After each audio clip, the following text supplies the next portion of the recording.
Michael, I just got sent this brand new lit mobile charger, and let's take it out of the box and find out why it sucks so hard, and it's on every single YouTube video that you watch. Do you want to do that? Do you want to do an unboxing for a piece of shit that nobody watches? Sure. I mean, this isn't really video, so I don't know that works. I guess that's true. Maybe we should just do the Rage Select podcast the way that we normally do right here on Rage Select, and I'm Jeff. And I'm like, and I'm okay with this. Yeah. I'm riding the hate train today, Michael. I got a real full head of mad ass steam. I didn't get a lot of sleep last night because the Amazon guy decided to deliver the stuff that's supposed to be delivered 2 days from when he delivered it at 11 o'clock at night, and my dog thought that like fucking the purge was happening, and so I had to go get, I don't own weapons, so it was honestly, I was like a 1950s housewife. I had my cast iron skillet because that's like the heaviest thing that I handle. Like I could kill somebody with that if I really tried hard. No, of course. And I've been playing a lot of Gorn, so I know how to kill somebody with it if I really tried hard. Sure, question mark? You need to play some Gorn. Well, it depends on whether the purge was regular people or like 4'2" super buff guys, because that's who you fight in Gorn. Is everybody's like 3 heads shorter than you, and they're all just like super out, and they can't really walk. They got this weird walk animation. He was prepared. Yeah. So, but if that's the purge, if the purge is 4 foot tall dudes that are super buff, I will take the swords right out of their hands and use them to chop their heads off. I'm just picturing a bunch of tiny horse jockeys that are real buff coming to your door. Exactly. Just so weird. Yeah. I don't understand that. I guess if the people were like normal sized, then it would be hard to like grab them by the top of the head and pull their head off. And, I guess that's true. Pick them up and throw them at each other. I still don't understand what's going on in that game. There's also just like a bunch of disembodied heads watching you in the arena that laugh at you and stuff, but they're just like floating human heads. And then there's like this big weird guy that tells you what to do. It's a gladiator thing, I assume. Yeah. I actually hurt myself playing that game. Like my shoulder's been sore for 2 days. Oh, shit. From swinging my arms super hard in a VR game because I'm 42 and I don't do anything but sit in this chair all day. It happens. Yeah. So those are all the things that have me mad. But I'll tell you what, I have something that's making me really happy right now. What's that? I started rewatching Better Off Ted. Really? Yeah. And I went through the first season all too quickly, and I'm now like halfway through the second season, and then it's just over. And what I want to know, Michael, is in this age where everything gets a revival and everything is back on the Better Off Ted is not that old. No. And like I don't think Portia de Rossi's doing anything. That girl that was in Joey that was like the love interest, I don't think she's doing anything. I don't think I've ever seen the guy that plays Ted again, ever. I don't know anything he's done. And like the two science nerds, it's not like they've got like recurring parts on Westworld that they have to, they don't have to like put Game of Thrones on hold or anything. Yeah. Like I'm pretty sure they're all just sitting around. But I want like a real revival series. Oh, okay. I don't want like the Zoom meeting revival series. Yeah, that happened with Monk kind of recently. Yeah, it was popped up on my recommended. It was like, a quick Monk thing, and Tony Shalhoub and the other like 3 other important cast members of Monk did a Zoom meeting as their characters, and I was like, another one of these. Sure. Yeah, I liked it though. I think. Okay, so we've all seen the train wreck that was season 4 of Arrested Development on Netflix, right? Which version? Why don't you have everyone come in and everybody could do their lines, and then you just green screen them all together at the end, and then like boom, you could keep making TV shows and movies, just one actor at a time. I'm sure that wouldn't be like too hard. They kind of tried that with season 4, kind of. Yeah, didn't CGI them all completely together, and they were really. I mean, like. Jeff Puppet had better green screen tech than there were some pretty there's some pretty shoddy moments in Arrested Development season 4. Speaking of Portia de Rossi, like when they like put a bag over Portia de Rossi for like a season and a half, and that was like their solution to her being in that show. It's like she hides herself in this bag. Yep, it's never happened prior to this point. Yep. But that's what's going to happen. That she just talks through it. You're like, that's totally her. I understand. Somebody asked a long time ago about like what media do you consider like where there's like a movie or a sequel where you're like I don't even count that as part of the series, and I was like none, but Arrested Development season 4 gets pretty close It because gets dangerously close. it's not. I like when I watch Arrested Development, I stop at season 3 and then just go on with my life. Oh, So- I watched the whole thing, but that's because season 4 still has some really solid gags in it. Yeah. The "Hello Darkness, my old friend" gag is really solid. That, and when Job drives up to the Mexicans, like, who wants me to help build a wall to keep the Mexicans out? They get mad at him, and he's just like, well, who wants to help me build a wall that has nothing to do with what I just said?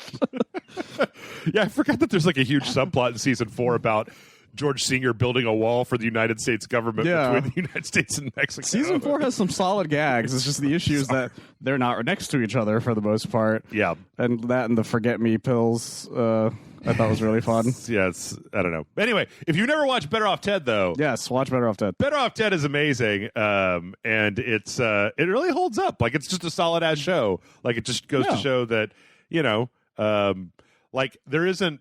It's weird because Viridian Dynamics is really, really like an evil corporation, but they don't really ever address that. They're just like, we all just work for this totally evil corporation because, and like, Veronica loves the corporation. Everybody else is kind of just like, meh. I mean, I guess Ted's kind of a cheerleader, but everybody else is kind of like, meh. I mean, it's a paycheck. You have the feeling that Ted's the cheerleader because he's just being paid to be the cheerleader, though. Yeah. Whereas, like, she's like actually like full on believing everything. Where you feel like if they stopped paying Ted, he probably would have just left. It really makes me miss seeing Portia de Rossi in anything. Yeah, that's the thing. Because she's so good in that show. She hasn't really done much outside, and even with season 5 Arrested Development, she disappears for like 90% of it. Yeah, So she's like, mostly fuck. gone. But both Arrested Development and Better Off Ted, man, she's just dynamite. Like, she's great. Amazing. Yeah. She's so good in both of those things. And then she married Ellen DeGeneres, and then no one ever saw her again. Is that what happened? She's married to Ellen, as far last I checked. All right. Well, at least as far as I remember, yeah. Well, let's see. That's what I've been doing for a whole week. You know what? I started watching season 4 of the Clone Wars. I broke my rules. Oh yeah, that's right. I started watching season 4 of the Clone Wars. I will come back on this podcast when I finish season 4 of the Clone Wars. But I don't want to drink season 4 of the Clone Wars while I watch it sober. No, I don't want to watch it unless I've got some beers because that makes it a lot more fun. Okay. And because of some life circumstances that I've cryptically alluded to over the last bunch of months, I can't do that every night of the week, and I probably should not have been doing that in the first place. So. No, you shouldn't have, but no one tried. Well, we wanted to stop you, but we just, every time we did, you were just like, I don't have a problem, and then that was the end of it.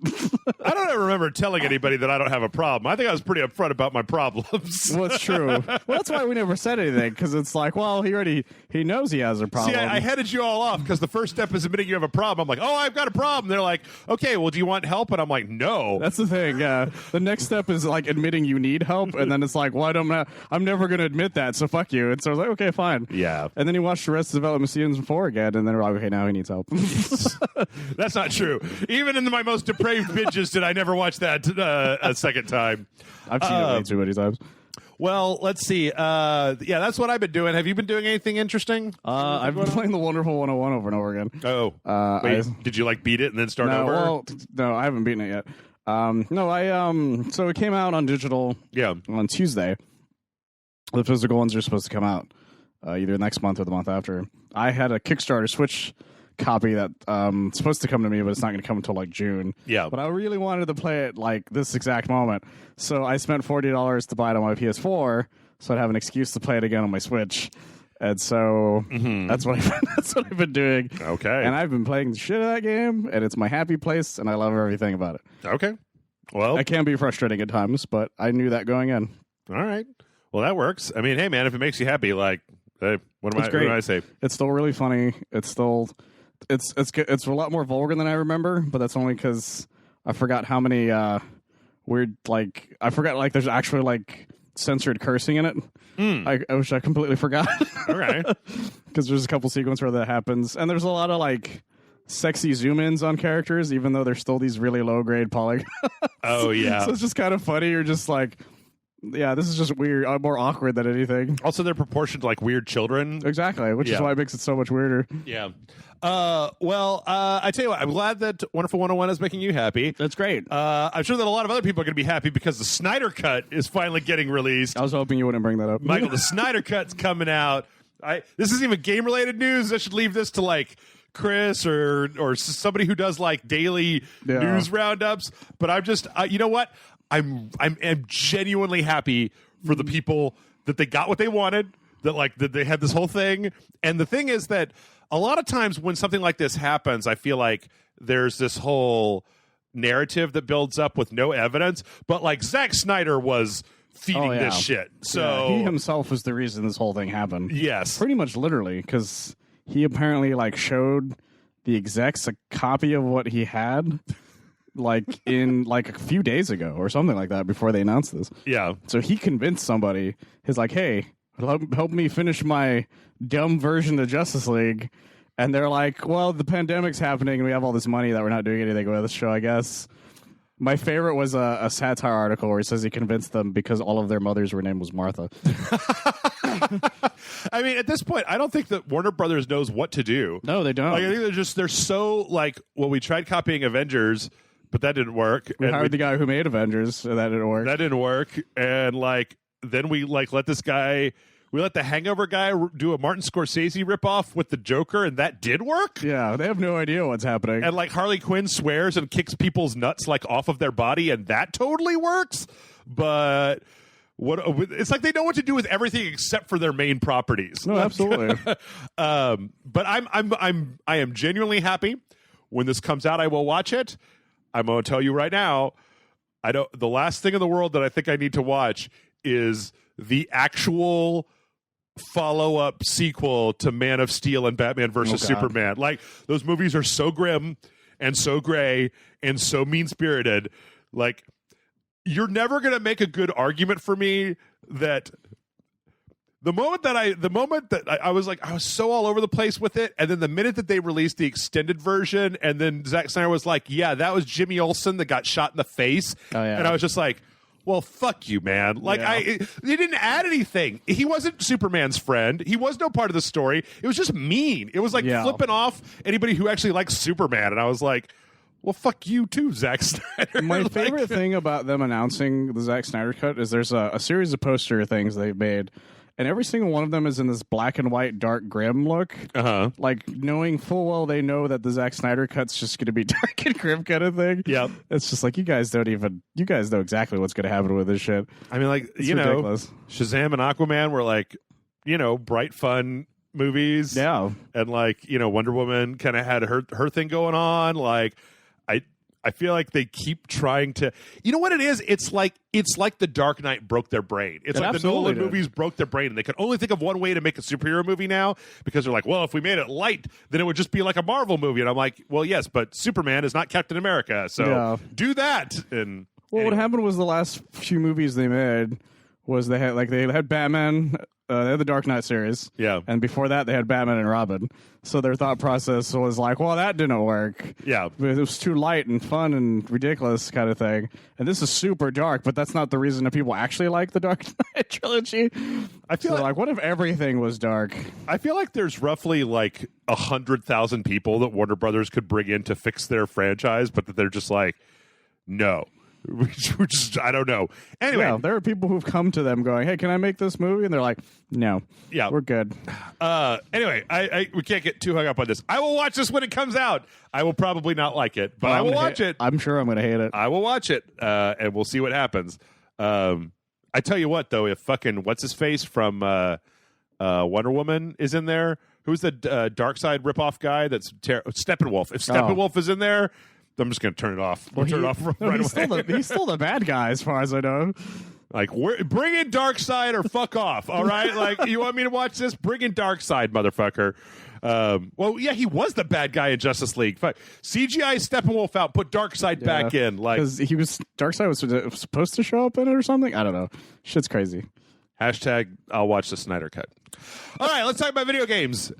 Speaking of things that nobody wants or cares about, there's a petition online by a bunch of people who are, and I gotta say, good luck with this, motherfuckers, who are trying to get EA to continue ongoing development of Star Wars Battlefront 2. So EA announced that Star Wars Battlefront 2, the last update, was the last update that added Scarif, and that they're not doing any more. Well, we all know how well change.org petitions work out. So they put up a change.org petition, which as of this recording has 72,000 signatures, asking EA to continue development on Battlefront 2.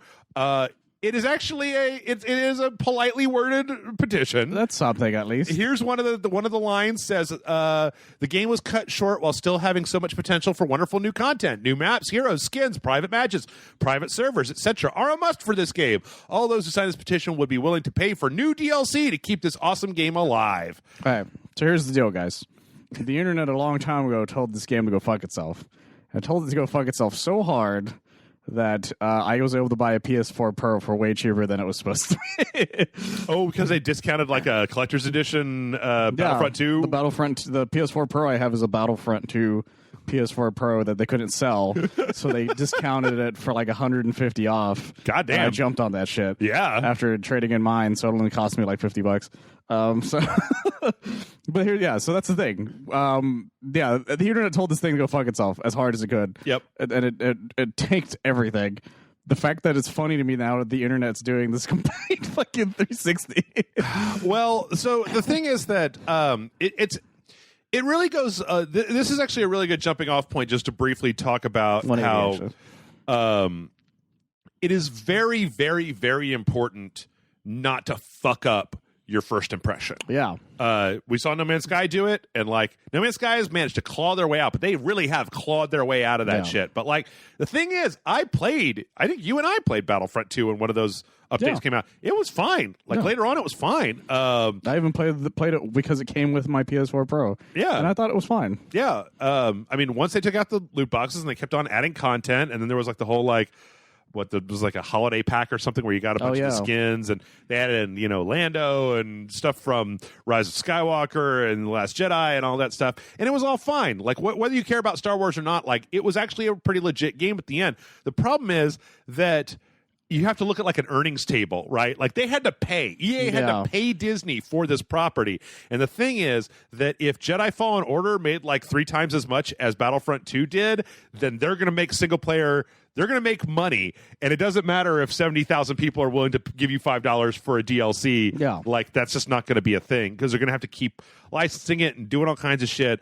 In some cases, I wish that they would continue working on it because it would be nice to have that option for people that would like to play it. But then the other thing is that you couldn't have picked a worse company to try this shit with. Oh, no. EA does not give any fucks. 0 fucks. If EA would come to your house and shoot your grandmother in the face if they would make them money, like, they do not care. Like they've closed really studios don't. on less is the thing. Yeah. They've closed so many studios on less. Yeah. EA, like, there was a time, it was like early 2000s time, the kind of Mirror's Edge time when like EA was doing some weird shit, right? It was when we weren't still calling them EA at all times. Oh yeah, but we still every now and then would call them Electronic Arts. Is when before EA went full on like evil empire mode. Yeah, before Andrew Wilson and the Dark Times. Exactly. But yeah, I'm sorry to say, folks, that I don't think this is going to happen, especially because DICE is currently working on Battlefield 6, and the thing is that Battlefield 5 and Battlefront 2 both kind of tripped over their own feet and fell down. Like Battlefield 5 isn't quite as high profile, but I don't think Battlefield 5 was nearly the thing that they wanted it to be. No. Like, I mean, if for nothing else than just remember Battlefield 5 had a Battle Royale mode. It came out. When was the last time you heard about it? Was it the last time that I said something about it? Yeah. Because I was about to ask, when did that come out? But yeah. One of the funniest things though is they did put that petition online, and who is this? It was one of the actual producers for Battlefront 2, Ben Walke, the producer at DICE, responded to it. And his response is kind of savage. He says, "You keep posting this to me, but I'm not sure what you want me to do with this. The team has seen it. It's not our call. I really love that almost 30K of you have signed it at the time of this tweet, but over 200K signed the alternative petition to this 2.5 years ago. Perspective." That's exactly what I was talking about, though. That's exactly what I was talking about. Yeah. So probably not probably not. I mean, they'll come back to it eventually. Maybe. Eventually, somebody will make another online Star Wars. They'll just thing. make a Battlefront 3, and then they'll go on with their lives. Ever remember the Battlefront 2 had a story mode? It did? Oh, Remember yeah. it had a story mode. Ivan Verso, she came out on the stage. She was like super excited. Like, yeah, she was really excited to be the Star Wars or whatever. Yep. And then she was an Empire person for all of 2 seconds. Yep. I was like, well, maybe I'm doing the bad thing. I'm just like, oh my God. Yep. In the single most contrived story moment of all time, where like the Empire is going, or like her home planet is going to be destroyed, and they let her lead the team to take like an asshole scientist and only that person off the planet before it's destroyed, and it's like, dude, this story sucks. It was a really dumb story. And then, like, you remember there was DLC where it was like she was old and Kylo Ren like went into her mind or something for the DLC for it was the episode 7 or something. Yeah, because it was supposed to connect to the new trilogy in a super non-meaningful way. Ooh. And apparently the ship or something appears in Rise of Skywalker if you pay attention or something like that. I have no idea. I think that's its only connection that they ended up using it with. I have no Some idea. shit like that. Anyway, speaking of really bad decisions, Michael, have you been keeping up with the Culling? No. Okay, so do you know what the Culling is? Other than what it probably isn't supposed to be. Is a very early battle royale game. Like, I think it might have actually been pre-PUBG. I'm not entirely sure about that. You guys have to look it up. But it came out. It went up against PUBG. It was basically microtransactions focused, so like cosmetic microtransactions focused.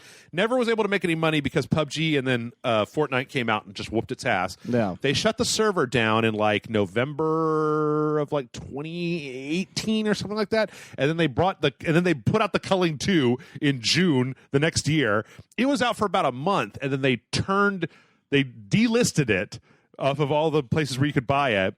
And then they put out the Culling Origins, which was a free-to-play version. Right. Okay, now I know what you're talking about. Yes. I was trying to remember, guys, like, what the fuck is the Culling again? Yes. So last week, this is kind of just barely before we started talking about it. We had that Unreal Engine demo to talk about, so we didn't want to deal with this. They did the stupidest possible thing for this rollout of this free-to-play game. Would you like to guess what that is, Michael? Well, based on the exact opposite reaction would be to make it not free to play again. Well, it was free to play once a day.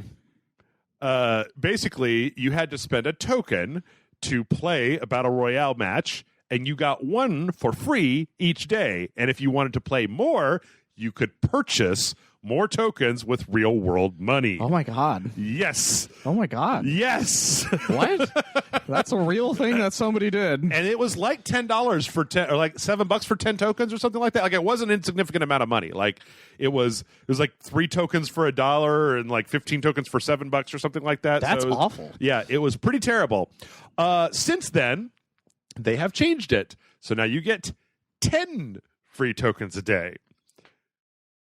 Yes. No. Isn't that better? No. That's better, right? God. No. Why? When you want to play a video game, you really only want to play it 10 times a day, What right? the fuck, guys?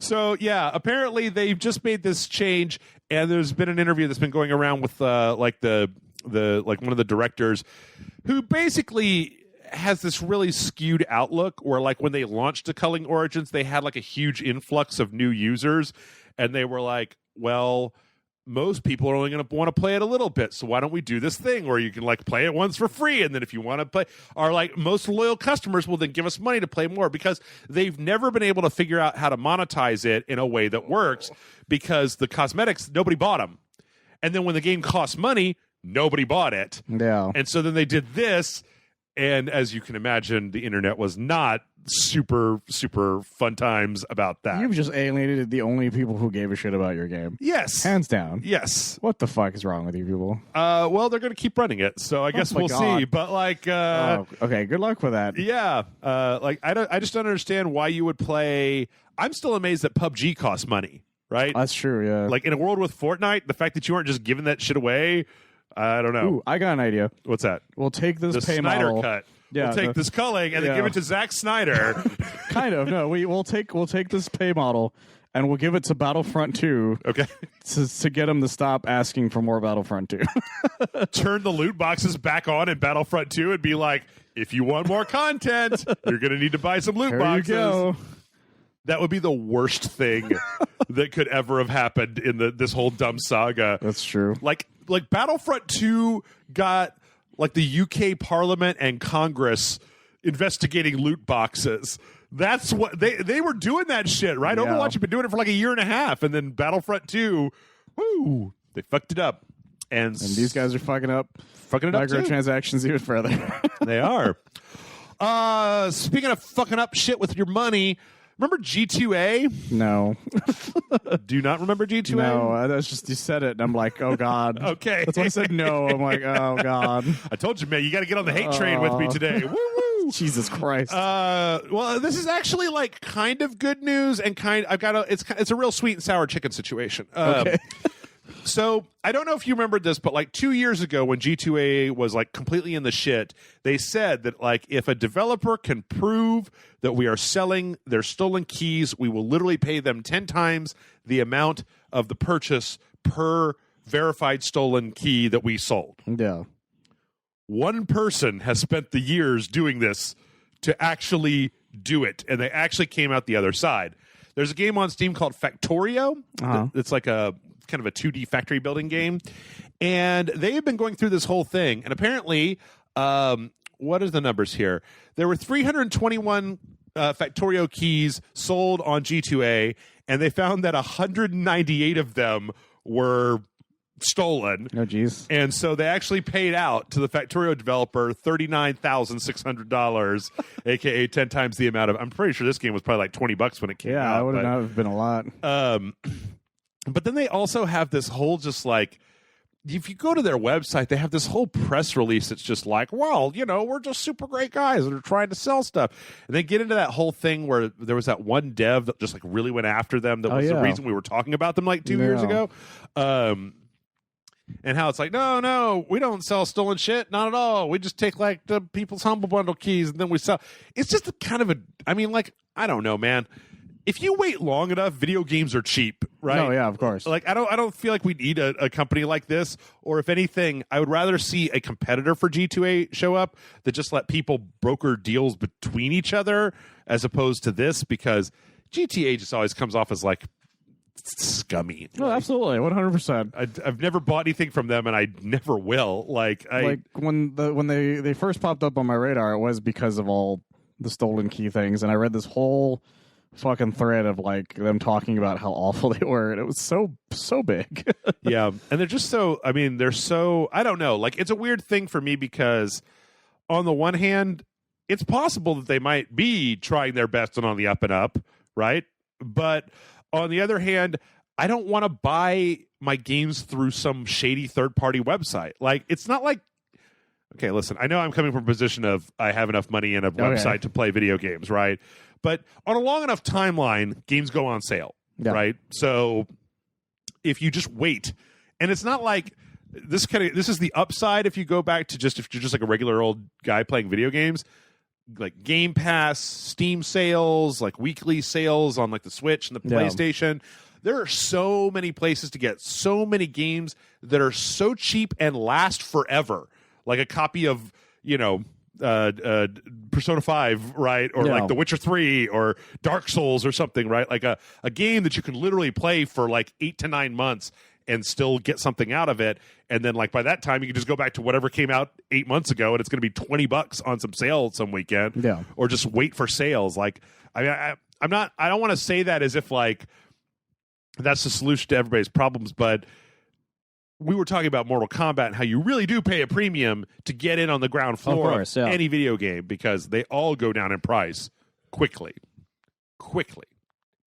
Let's see. One game that will be that might have been going down in price is Doom Eternal. Yeah, I heard about this. So last week on the PC, this is a weird one because I'm pretty sure that when Doom Eternal launched, like, was this the one where like they just hadn't named the EXE to the right EXE? Like it actually, they like shipped a build where they weren't using Denuvo because they just had the wrong executable in the source code. It was like a special executable for it because it had both of them. Yeah, that was the thing. It had the actual one and the one that I guess devs were using to play the game. And they're like, well, fuck. Yep. So the last week, Doom Eternal got a patch to add de novo back in. For those of you for you console plebeians like myself who don't know, de novo is a PC digital rights management, basically anti-piracy software that nobody likes, everybody hates. Yeah. It runs at like a really deep kernel level in your system, and when it's on, like it does these checks. Everybody just fucking hates it, and like as near as I can tell, I don't think it's ever stopped anybody from stealing a game. I don't think that there's ever been a game that... Not really. Well, none of the things have ever stopped anybody from stealing a game. Yeah. Like every time they come out, there's always like a week later, like, oh, not only did we hack it, but we added Thomas the Tank Engine to it. Like within like a week, every single time. And not just that, but like I could understand if Bethesda wanted to put out Doom Eternal with de novo, and then like once they got through the launch window to try to stop people from just pirating it on day one while the hackers hacked it, like then they took it out. But there's a version of this game that doesn't have de novo that's completely playable. Yeah. That already was released. So like, anyway, they put out this patch. Part of the reason they put out this patch is because they have this new thing where, like, in the demon multiplayer mode, if a demon kills you, then it can, like, go to your friend's single-player game and invade their game or some bullshit like that. I don't know, something insane. As you would expect, review bombed. Big up in arms. Like you saw that big line on Steam, the big down red line that happens, like where it's like went straight to hell. Yep. And for once in their damn life, Bethesda actually listened, because next week they're taking de novo out of Doom Eternal. That's actually really surprising. Yeah, they're patching it back out of the game, like within a week of putting it into the game. Michael was so excited about that. He's choking on his excitement for the lack of de novo. I didn't know you hated de novo that much. Oh my god, I'm choking. Yeah, I'm so choked up or whatever. I'm choked up too. My eyes are all watering. It's an emotional time with the de novo being taken out. It's just so beautiful, you know, Bethesda listening to people. Yeah. And whatnot. It very much is. It very much is.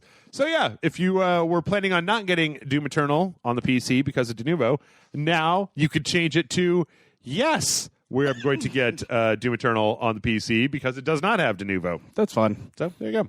Anti-cheats and such. Fuck the police. Yep. In further online shitty bang bang news, Ubisoft sued both Apple and Google last week because basically there's a whole thing, and I'm sure some people know this, some people may not, where you know how like mobile developers just straight up rip off people's games and then make a cell phone version. They do it so often. And change the name. Well, this company called Area F2 had developed, Area F2, a subsidiary of Alibaba. Alibaba, of course. Area F2 is the name of the game. It was basically a carbon copy of Rainbow Six Siege for phones. Jesus. Like it used the same character select screen. It used the same like end of round screen. It used God, like really? a lot of the same like assets. That's awful. Yeah, Ubisoft was basically like. And I like the idea that Ubisoft sued Apple and Google, that they were like, yeah, take this shit off the store. Like, you can't just put my game on your store when I didn't ask you to. The interesting thing, though, is that this is another one of those weird, like, it's got a strangely happy ending, is so they took it, so it's been taken off. No. And then, like, the company that made it released a statement where... The company who made the game? Yeah, through a lawyer, released a statement where they were like, well, you know, we had a bunch of shit that we wanted to fix in that game anyway, so we just took it down, and then we're just going to fix it and put it back out again. And it's like... Okay. Were you going to fix the place where you stole all of the assets and artwork and stuff? Oh, no, what they're going to do is they're going to put the characters in wheelchairs and give them mohawks.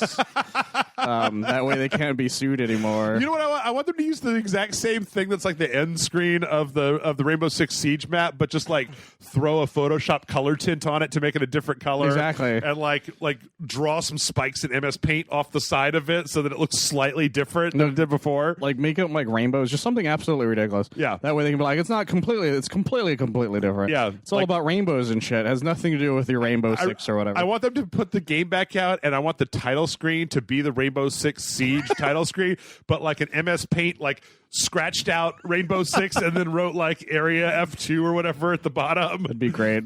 I'd be really super happy with buy that. that. I'd be super happy about that. Let's see. I had a transition for this, but I forgot what it was. Actually, I thought that I might have skipped over. Yeah, no. Oh, nope. All right, anyway, speaking of games that are coming out, we're going to skip that one and go, no. All right, my thing has been all fucked up. My mojo's off. Let me get my mojo back. Okay, let's talk about sex. Oh, Jesus. Chat rooms and penguins. Oh, my God. What's happening here? You know what? I got the transition. I figured it out. What? Speaking of getting fucked by big corporations, Jesus. let's talk about Club Penguin. So, for anybody who does not know, Club Penguin was like one of these old ass early 2000s websites where you could like create a little avatar and then walk around and like say hi to your friends. It was made for kids. It was like a tie-in. It was a Disney thing that was running it, right? So you could walk around and you could do like little mini games and stuff. It's one of those browser things. I thought it ended like not that long ago. It did. So it ended in 2017.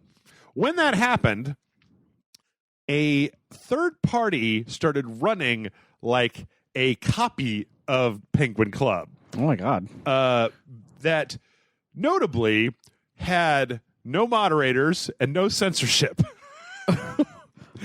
And Jesus. Apparently, this version of Club Penguin was full of hate speech, gangbangs. I mean, I put on my best Stefan voice. Like, Ow. What? Because nobody was administering it, and it was like if you leave a door open on the internet, it will become Crazy Town, USA. But the I did What's the question? my brain broke. Oh, okay. Because I'm trying to figure out how this is a gangbang. What? People that were 12 years old when this came out, and then like it shut down when they were like 18, and then another version of it came out, and so they were like, hey, I'm 18. I'm going to say boobies and vagina in this chat room. This is so fucking weird. Yeah.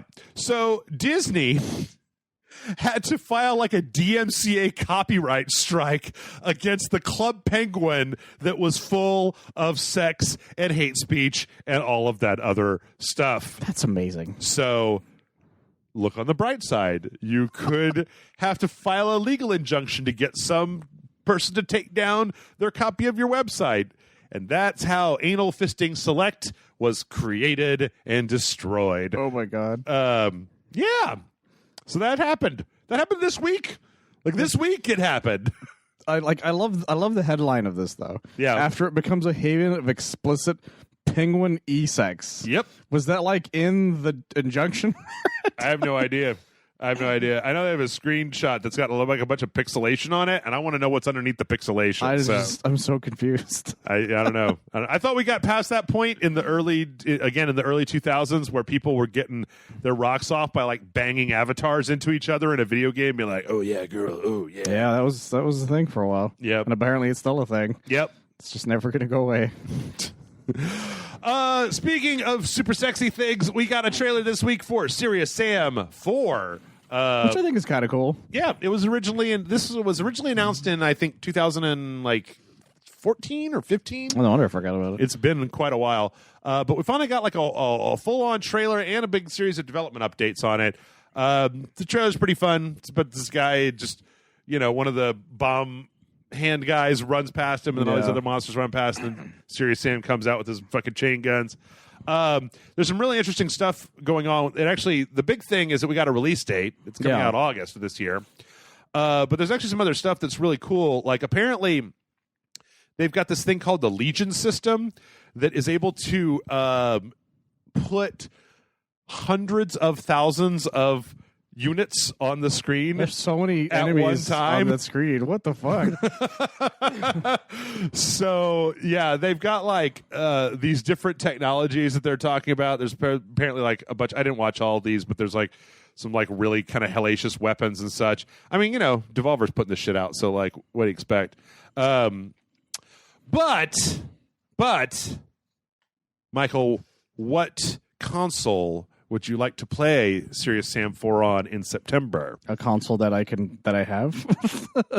Hopefully. Like what? Maybe my PS4? You cannot!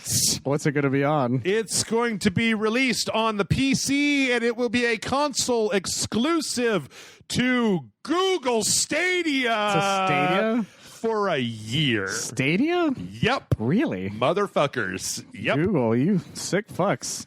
Of all the things you could take from me, Serious Sam was not what I expected. Yep. Yeah, this is not the best It's not thing. really a console. What do you think about it? Well, I mean, it plugs into your TV and it plays video games. Does it, though? Yeah, it sure does. Does it, though? I mean, that's what they were selling it as. The Founders Pack was basically one of the little Google HDMI Fire sticks Chromecast. Yeah. So I think they're counting it as a quote-unquote console. That's so shitty. And so, yes. You fucks. Yes. You sick fucks. I feel like I've been saying for a long time, the thing that Google needs to make Stadia a thing is games that you have to have Stadia in order to be able to play, but this is not the way to do that. You need like an original IP that looks so good that you want to play it on Stadia, because this isn't going to be seen as Serious Sam is a Stadia exclusive. Michael and other people who do not have PC, hell, I don't have a PC to run this shit right now, are going to see this as, you've taken Serious Sam away from me, Google. So fuck you. That's absolutely what happened. So fuck you. Which I was interested, and then Stadia was just shoved me out of the way. It was like, fuck you. This is mine now. Yes. You fuckers. Yeah. It was like when they put out that one. What was it? What was that like Viking rhythm game that was like an Ouya exclusive? It was like the only thing that looked good for the Ouya. Oh yeah. Or the fuck was it? Like Towerfall? Was Towerfall like a Ouya exclusive for a little bit? God. When they had Ouya exclusives? This is the most anyone had said Ouya in a long time, by the way. Just hanging around with John more. The Ouya. He actually owns one of those things. Oh, that's right. I forgot about that. The Ouya. Yeah. So I don't think this was the way to build market brand. I almost bought an Ouya. Google. I was really close to buying one. What about Google Stadia? Are you going to buy one of those? No. What if you were able to, like, because isn't there like a free version of Google Stadia you can just play on your computer right now? I assume, yeah, there is, as far as I remember. Like, did they do that for the quarantine where it's like you can at least get like a few months free or something? Yeah, but like I don't that? have a computer that's good enough to play like Minesweeper. Well, but that's the thing sometimes. is, if you have a computer that's good enough to play Netflix, like that's all it is. Like it doesn't do any of the calculations on your computer. It's literally streaming the video back and forth. So like tempting, but no, I'm good. Yeah, I don't really have a controller that connects to my computer all that well. So you don't have what? I don't really have a controller that connects to my computer that well. So I'd have to look into that. I can. Your Xbox controller plugs in, right? I've never tried it, so yeah, should plug right in. Anyway, I don't know why I'm trying to get you to play Google Stadia. Yeah, I don't know why. Or does Stadia come to your house? Or Stadia come to your house? Yes, give you money. I'm the one, and I've been saving all my shill energy up until right this moment. This is the moment where I'm going to convert all of you into playing Google Stadia. Stadia sleeper agent. Listen to the sound of my voice. Yeah, don't listen to the sound of my voice. Listen to what the words coming out of my mouth. So speaking of cool things that are happening online, which is not what Stadia is, speaking of the opposite of cool things that are happening online, EA announced that at the beginning of next month, when they put out the Command & Conquer, Tiberian Dawn, and Red Alert collection, they're going to make the code and assets for Tiberian Dawn and Red Alert open source. Well, that's interesting. Yeah, they're going to release them all under the GPL version 3.0 license to basically let people just like tear them games apart and do whatever the fuck they want to with them. And that's cool. Like that is pretty cool, actually. That's pretty nifty. I mean, I think that they probably saw that like this is the last time we're going to make any money off of this thing. So, and it's not like they're giving up the Command & Conquer license. They're just putting the assets for an old ass game that they've already charged us for like 4 times. So like this is the last time that they're going to get any money for it, which I think is cool. I think that's a good move on their part. That's a really good idea. Now, if they would just make the source code for Star Wars Battlefront 2 online, then everybody could just make their own additional characters. Exactly. They'll make their own E-Club, Sex Penguin, Star Wars Club, whatever. What Star Wars character do you want in what Star Wars character do you want to put into Battlefront 2 that is not already in there? What's the name of the rabbit? The rabbit? Yeah, the rabbit from the Star Wars comics. I forgot his name already. I don't read Star Wars comics. Bucky O'Hare, I think. Bucky O'Hare. No, that was like it was like a game in the 1990s or something. I don't know. I forgot his name. There's a rabbit in Star Wars comics. He was this green rabbit person that was I forgot his name already. That sounds like Bucky O'Hare, but I'm pretty sure that character came from a different comic license. As far as I know, there was the Star Wars. There is a Star Wars character, who was an anthropomorphic rabbit, and I don't remember his name. I'm just now I'm too curious. Okay, I'm gonna move on. His name was Leppy Jackson. Leppy Jackson. Okay, or Jackson. Yeah. Well, Bucky O'Hare was a thing. Bucky O'Hare was a thing. That was its own thing. Yeah. This motherfucker. You guys can't see this, but just look at it. It looks an awful lot like Bucky O'Hare. Yeah, I'm not gonna lie. That's why I thought that. All right. Well, let's see. We're going to speed this up a little bit. Speaking of engines that are coming out, we got confirmation last week. There was a question as to that Unreal Engine 5 demo, whether it would run on the Xbox as well as it was running on the PS5. Apparently, the answer to that is yes. Tim Sweeney, who's been online with some kind of talking about it. There is another aspect to this that kind of broke right before we started recording, where apparently there's a video that's coming out of Epic China showing that demo running on a laptop, except that it seems to be a video file and not an actual demo. Oh, geez. And then like people were saying to Tim Sweeney, like, well, why don't you just tell us all the specs? And then, then we'll know that you're not like lying about, because there's this question that's coming up about if the performance of Unreal Engine 5 is based on hard drive speed, what if I have like, a 7200 RPM hard drive, but a fucking kicking ass PC? Yeah. Like, is it going to work? And I saw somebody asking him on Twitter to release the specs, and he was like, right, so the Series X and PS5 specs are under NDA. I'm not just going to fucking tell you them here on Twitter. Like, that's for Sony to announce. So nice try, Russia. Yeah. There's also a typo in one of their announcements where they said Unreal, where Tim Sweeney said Epic Games wishes to issue a slight correction. Unreal Engine does not support volumetric dog. The statement was made in error. And Jonathan Blow, the maker of Braid and The Witness, responded and said, Tim, with all that Fortnite money, you could at least set up one person full-time to make volumetric dog a reality. Which I appreciated. What was the actual thing supposed to say? Volumetric fog. Okay, fog. Yeah. Okay. Yep. Volumetric dog.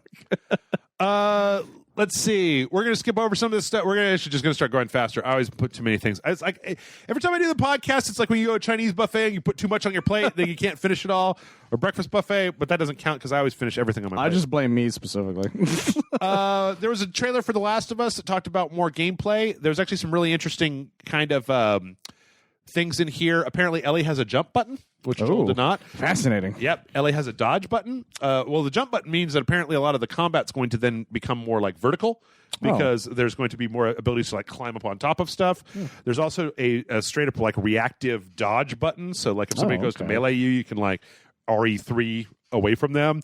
Apparently you can go prone, which is going to allow you to do a lot more kind of stealthy stuff. It actually sounds like Ellie has a lot of like a traditional stealth character's moves. Yeah, well, some of it sounds like it might be some of the Uncharted 4 stuff they had. Yeah. Probably mixed into it, so that's interesting. Yeah, and this if anybody's interested, this video actually shows some gameplay that we haven't seen before of kind of actually fighting different characters and stuff. So it looks pretty cool. Apparently one of the other things they talked about, though, in this is that there's going to be like encounters that are really off the beaten path. And so I saw an article last week that was like, you probably aren't going to see everything in The Last of Us 2 in one playthrough. Oh, that's interesting. Yeah. So I don't know. We'll see. Not that long now. So we'll see. I managed to remain fairly spoiler free. So that's good. I'm good to go. I already know apparently giant chunks of it. So well, there you go. That's what you want to know. Speaking of big games that are coming out, we got another confirmation that the next Call of Duty is going to be Black Ops, or at least this is a tipster online. Oh, okay. Saying that the next Call of Duty is going to be named Call of Duty Black Ops Cold War, which is a really awkward name. It is a weird name, yeah. Like, you can only have one subtitle, man. You don't get two subtitles. But I'm sure that's going to make a lot of people super happy. And apparently there's some potential reveals going on for it in Call of Duty Warzone. There's these gigantic like bunker doors in Warzone, and this week they started dropping key cards that would open them up. That goes down into a little shelter that has a bunch of epic loot in it, and then there's a second door, but people already just went through that door. They clipped through the door. Oh, okay. And apparently there's like a nuclear missile and like a launch site and stuff in there. Oh, so that's neat. yeah. Did they find Jimmy Hoffa's body? I don't think so.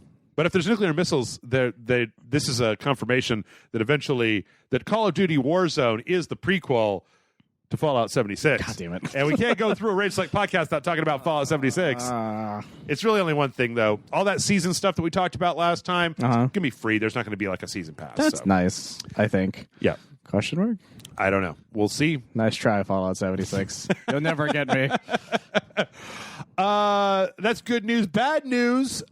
System Shock 3 is apparently now going to be developed by Tencent Games. I don't know what that means. Well, you know who Tencent is, right? No. Tencent's like a Chinese company that does like I went to go look at what games Tencent Games has made, and it's all like Chinese shovel trashware for phones. Oh, geez. And I'm like, oh, good. Because, you know, System Shock 3 needs to, like, be made by some garbage company that is just trying to cash in. These have, like, a lot of microtransactions and a lot of stuff. See, what they're going to do is they're going to take Rainbow Six Siege, and they're going to put the whole thing on it. And just put a PNG of Shodan's face over all the people in your squad, and you're like, oh my god, there's Shodans everywhere. But That's yeah, their play. I'm not like super happy. Night Dive still is going to own the IP, but it seems like Tencent's going to be taking over to complete it. Now, I guess weird. It kind of depends on how much of the game is already done. Yeah. Because I thought there was a story that we talked about where fucking, what's his name? Deus Ex guy that lives here in Austin. Oh, yeah. Shit. Richard? No, not Richard Garriott. No, I have no idea, then. God damn it.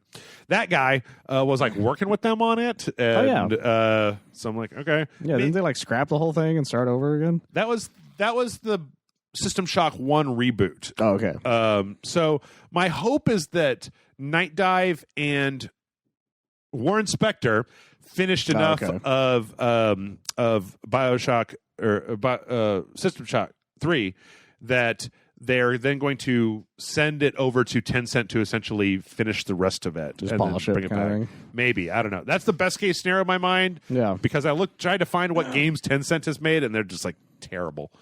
That sounds right. Let's see. We're going to skip over a few more things. Let's see. Rockstar re-registered this trademark for something called Judas that we don't know what it is. Oh, they're going to attack Jesus again. That's what it is. So it's going to be. There's also a report where like 2K said they're going to be releasing 93 games between now and like 2025. I'll believe it when I see it. Yeah, me too. Speaking of games that aren't coming out until 2025, Anthem. So overhaul is apparently very early on. That's they're interesting. Trying to be super transparent about it. So apparently the producers went online and said that they're still basically, there's like a team of 30 that are still just trying to like prototype what Anthem should turn into to be fun. But that if you were like expecting there to be a big ass update for Anthem anytime soon, you should revise your expectations. Yeah, that's fair though. Yeah. But you should get your expectations all out of whack for Mortal Kombat because there's like 8 trailers. Yeah. There's a bunch of RoboCop and Terminator trailers that look pretty great. They just like kind of made this whole like, here's RoboCop versus Terminator. The one thing I don't understand though is when RoboCop goes into like the vicious attacks, vital attacks, the X-ray attacks. That's what they were in 9 though, right? Like I forgot what they're called. Brutal now. attacks, whatever it is. Like his helmet is off, like you see his Murphy face, but then it's like just back on. Oh, once they do the attack that. Is done. They do that with all of the characters, though.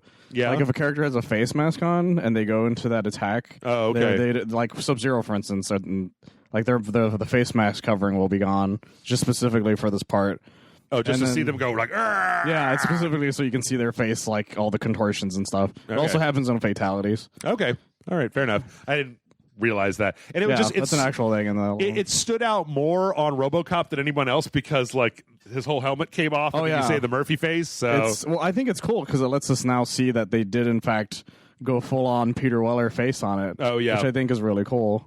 But these were pretty fun. What was potentially even more fun though was we got a whole trailer. I got to tell you, Mike, I got to tell you, whoever it is that's making trailers for Mortal Kombat, they ain't paying you enough. Like, whoever you are, you deserve more money. This Friendship Fatality trailer was amazing, and I loved it. And this is like a Smash Mouth version of Why Can't We Be Friends? It's the Smash Mouth version. And then my favorite thing is I watched this trailer at my apartment. Yeah. And my roommate was like, "Oh, I hope it's the Smash Mouth one." And then it was. And he was super excited. Is that like from a movie soundtrack or something? Yeah, I think it was. I just can't remember what movie it was. But yeah, this looks great. My favorite, can you guess what my favorite part of the Friendship Fatality is? It the patty cake Melina thing? Yes! It totally is. I figured it was. Katana and Melina play patty cake, and then they hug, and I'm like, yay, Melina confirmed. Ed Boon tweeted that shit with Melina confirmed ? And I'm like, put Melina back in the game. He might do it. The crazy bastard has done weirder things. I think that's all but confirmed personally. And then we ended up with the sick Jax Sax solo. I think it's pretty great. Which one was your favorite, Michael? I'm a big fan of the teddy bear one. Oh, with Scorpion? It's just so out of nowhere. Where he throws the spear off screen and then just brings in a big teddy bear. He's just so excited. I can't help but be excited for him. I like the way that this one doesn't show like all of the fatalities, but I really do like when you can see like it looks like the Joker fatality might be like his regular fatality, but then a batarang just hits him in the back of the head. I appreciate that one a lot. That one's actually kind of fun. I also really like the goofy grin on the Terminator as he just like rides back and forth on a motorcycle doing various tricks and stuff. That one's really cool. I can't wait to see everybody's. Yeah, me too. It looks really fun. And you just gotta like.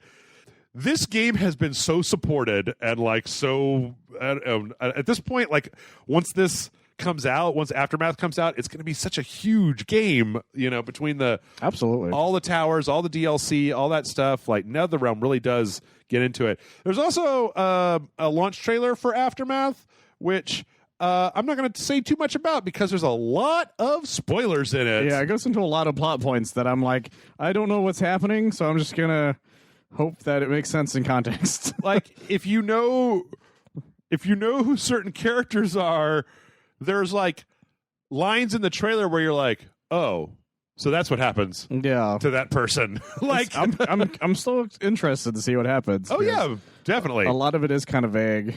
You and me are playing it next week, so except for the last part. The last part's very like, okay, this is obviously what's happening. Right. Well, yeah, that last part was a little egregious where it's like, oh, this is the end of the story. This is like end game cutscene thing. And then I can like extrapolate if that's where we end. I know this plot point and this plot point. Like I can suss this part out. Yeah. Like I don't think it's going to be as nearly as like what as when I actually played Mortal Kombat 11 and was just like, oh shit, this is fucking weird. It's great.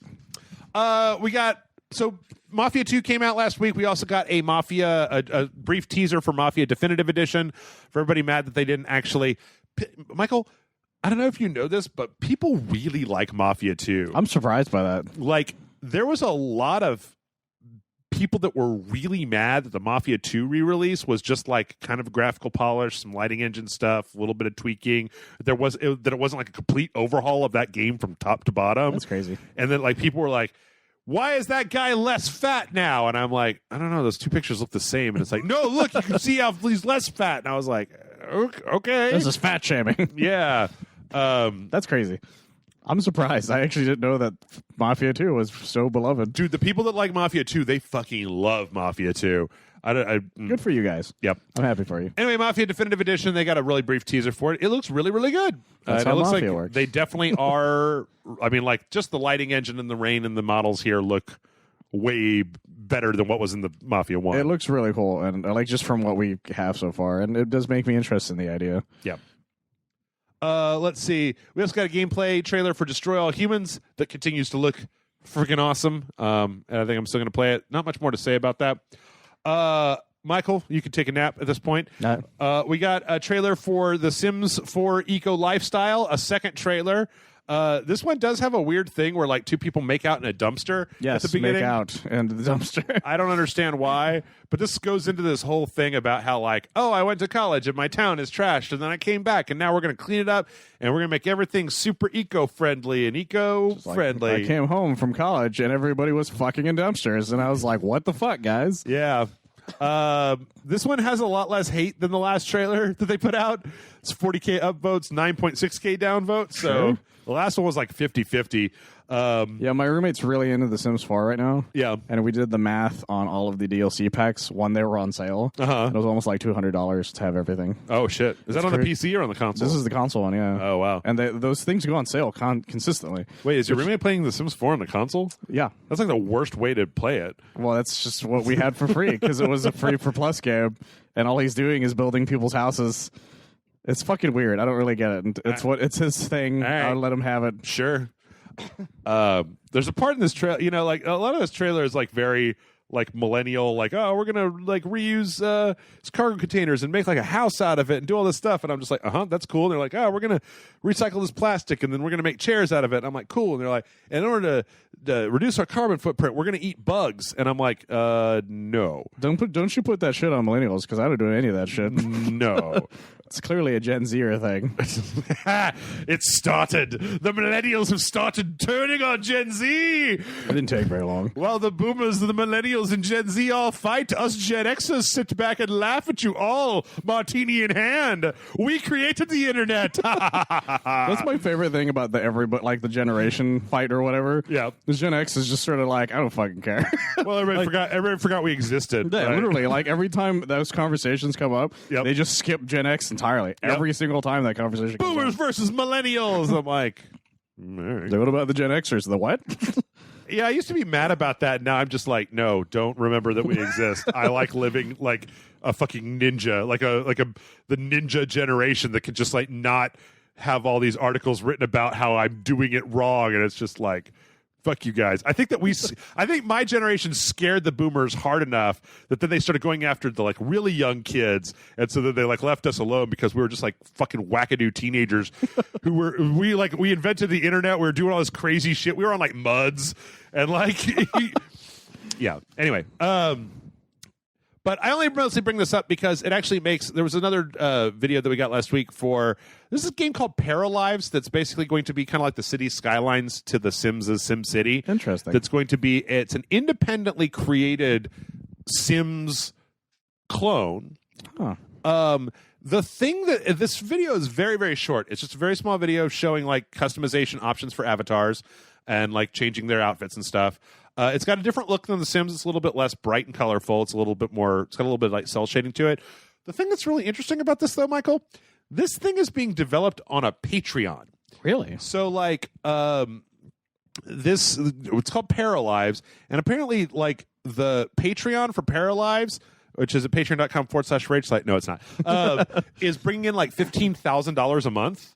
Holy shit! From nearly 7,000 patrons. So it's basically like they're continuing to do development on this, and you go to their Patreon and support them in order to like let them have the money to be able to work on this video game. That's fascinating. Which is really crazy. I mean, I'm sure that's happened before, but I thought that most of the other times it happened, it was for like sex games, for like sure. Let's go with that. nudie games.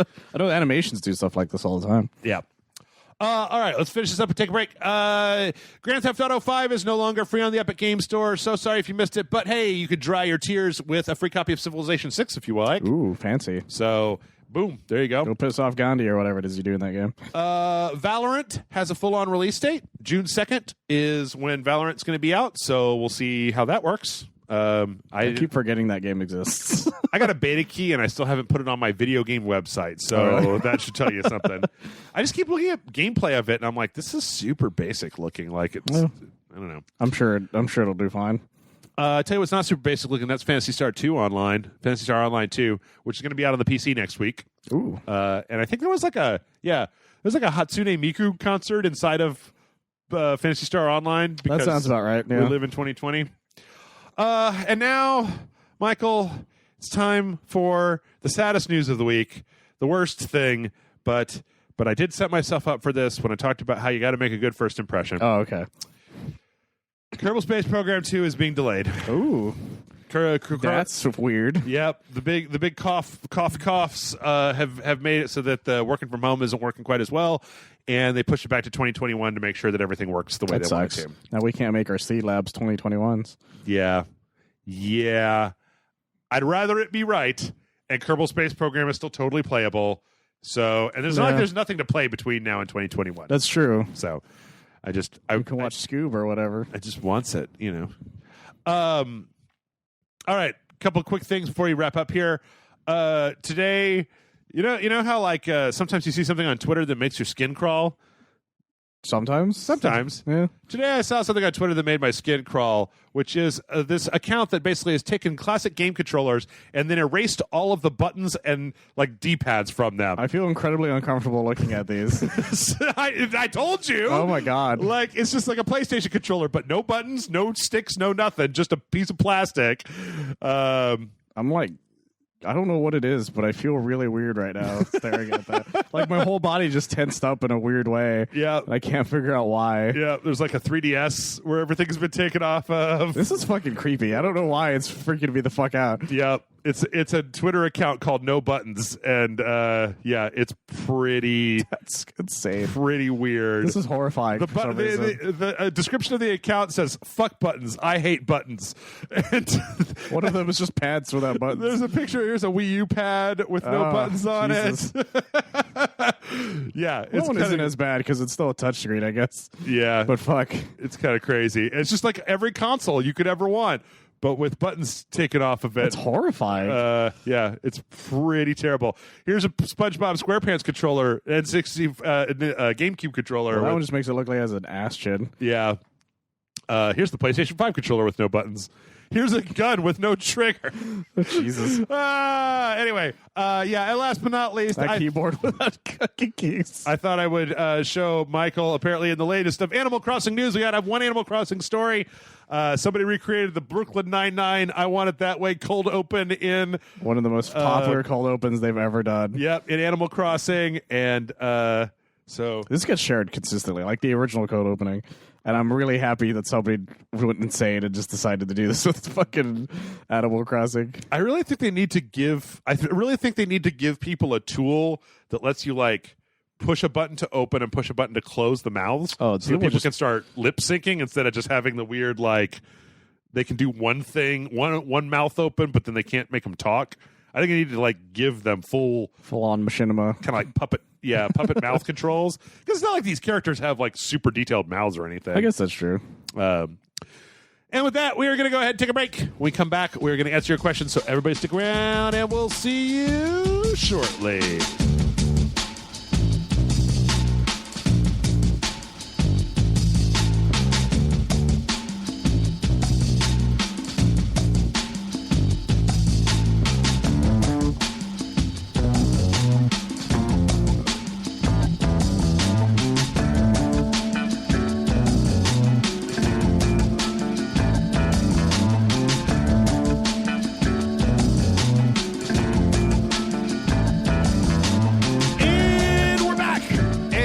Time for questions. Michael, are you ready for questions? Is this the Are You Smarter Than Fifth Grade sequence, or what? Am I on the wrong show? No, that's a different show. I think that's a TV show. I think you would know if you were on a TV show. I don't think that we film many TV shows in this room. Is Jeff Foxworthy not here? No. Oh, okay. No. I came to the wrong Is that show still on the air? I don't think so. Oh, okay. All right. MailRadioSelect.com is the email address, and our first question, coincidentally enough, comes in from Michael. Michael says, "Greetings, Jeff and Michael. I'm currently playing Jedi Fallen Order, and in so doing have come across a certain pet peeve I've had with more recent games. I'm talking about how a lot of modern games try their damnedest to make their HUDs as small as possible. As someone who is severely nearsighted, I have to practically sit 2 inches from my screen to see the tiny health and force bars in Jedi Fallen Order. And remember having had the same problems with certain aspects of Red Dead 2 as well. Minimaps on the screen have also shrunk over the course of the years and been replaced by those god-awful compass things. I understand the developers are trying to reduce HUD sizes in order to give players a more immersive experience, but due to my condition, it just makes things harder. What do you think an ideal HUD should look like in a game, and how much of the screen do you guys like it to take? Similarly, what games have had your favorite HUD? I think Dead Space did the best job at making them immersive and visible at the same time. Thanks for answering, and keep on raging." And that's from Michael in Montreal. I actually have had this issue consistently before the TV I have now. Okay. Because hold on, I think it was like last year. My brother gave me his old giant fuck off TV because he got another giant fuck off TV. But before that, I had one that was like closer to the size of your monitor almost, if not a little bigger. And the HUDs were really small on something like that. Yeah. Especially if, like, say I was sitting here and I was playing it from that distance. It's like, what, like a 15-inch, 14-inch monitor or something like that? Well, no, mine's a little bigger than that. But yeah, it's like, mine was at most like 32 inches. It's like anything. Okay. But imagine, like, it being there and then, like, you're way over here kind of thing. Okay. You guys can't see it, but it's a pretty decent distance. But I'd play stuff like Red Dead, and I was like, I don't know where I'm going. I can't see where I'm going half the time because of the other issues, part of my color blindness. Some stuff blurs in together, so I had to change the fucking color to the waypoint in Red Dead 2 so I could figure out where I was going half the time. Okay. Because I couldn't see. Yeah. And there were some games where I'd play and the subtitles were like this fucking tiny, like people can't see again, but it's very, very small. It was supposed to be like it was a big thing with like Dead Space on an SD TV that the subtitles were so blurry that you could barely see them. Exactly, and stuff like that all the time. And it was a pain in the ass, especially with HUDs, because you would be like, well, I need to know how much of this I have, but you could barely tell because it's like a small corner. Okay. You can't really tell. But yeah, once I got a big TV, everything was fine. Like I never worried about again, because what seems to be going on is everyone who's making games nowadays just assume you have a fuck-off giant TV. I don't know why that's their thought process, but they're just like, well, they play games, they're nerds, they spend all the money on the giant TV. Well, that's not true. We don't all have giant fucking TVs. I only got one because somebody gave me one, kind of thing. And so it's like, I think it sucks. It's a pain in the ass. I've noticed more and more often recently when going into not so much on PC games, but on console games, a lot of console games have the ability to like resize the HUD. Yeah. But it's funny because the monitor that you're talking about, when I've had this monitor, it's like basically just like a 14-inch Samsung monitor, or it's probably 15. And I remember when I first got my PlayStation 3, I did not have an HD TV, but what I did get was a DVI to HDMI conversion cable, and then I would plug my PS3 into this monitor because it could do HD. Oh, okay. But this, as you just said, this monitor was very small, so I used to just sit in the middle of my living room, and then I had these like bar stools, and so I put the bar stool right in front of my chair, and then put the 14-inch monitor right in front of that, and then, like he's saying, sit like 6 inches from the monitor, just like, oh my god, it's so sharp, I can see everything super crisply in HD. It's also very tiny, but I'm super close to it, so I can see everything. That went on for like a month, and then I was like, look, I will sell my blood to get an HD TV. And I remember I worked at this place at the time that was like we did laptop repair, and we sold them. Yeah. We would buy like these consignments from of like remaindered stuff or returned stuff, and then we would basically clean them up, reformat them, and then sell them at a discount. And my boss got in this palette of Sony HD TVs. This is back when HD TVs used to be like $1,000 or $1,200, and he was like, I got these for $300 a piece. I will sell them to you guys at $300 a piece if you can find $300. I did not have $300, but I was like, Dad, I would like to make a small loan for $300. I will pay you back in 2 months. And what's funny is that everybody that worked there bought all of the TVs. Like, we never sold a single one to a customer. And most of my friends, like my best friend at the time, worked there, and I know that he still uses that TV as like his primary thing. I only, like, when Rage Select has been going on, I only swapped that TV out. That was a TV that was sitting in this room until I got my 4K monitor like a year ago. So that was a really big TV, by the way, even now. Yeah. Isn't it just downstairs, or where is it now? It's in my bedroom. That's right, yeah. It's in my bedroom, so I can watch TV. That's right, TV. Yeah, I figured as much. But I had a CRT for a long time. I didn't get a CRT until close to the end of the 360 time frame, I guess, because my parents were just like, we decided to get you this because we were tired of lifting it back and forth because I didn't have a room. Sure. And they consistently would move me around the house. Oh. So you were like, this is your area now. And so I had to lift up this fuck-off CRT, place it over and over again. And they're like, well, we feel really bad because, A, you don't have a room, and B, like, you keep asking you to move on this fucking TV. Dude, I had a 21-inch CRT monitor that through my entire teenage years, I moved from apartment to apartment to room to just like, come over to my house, let's have a LAN party. It's like, all right, I'll pick up my tower, which is just mostly unwieldy, kind of heavy, and then drag this fucking 400-pound monitor down up a flight of stairs, down 2 flights of stairs. that was always the thing that made me really mad at my friends when they're like, come on over, bring your computer, we'll have a LAN party. I'm like, yeah, that's real easy for you because I live on the 3rd floor and like you don't have to do anything. So yes, I will bring my computer over to your house and we'll play Battlefield 1942 for like 4 hours. And then I have to drag my fucking monitor home and hook it all back up again. I never understood that. I was just like, this is too much work for what you're talking about. That was the thing about LAN parties. They're like, yeah, just bring everything. It's like, but this is at a time. Like nowadays, it's fine because everything's like really thin. Yeah. But back then, everything was like 100,000 pounds. Yep. And you needed a dolly to move things at the end of the night. Whereas now, yeah, no one fucking cares.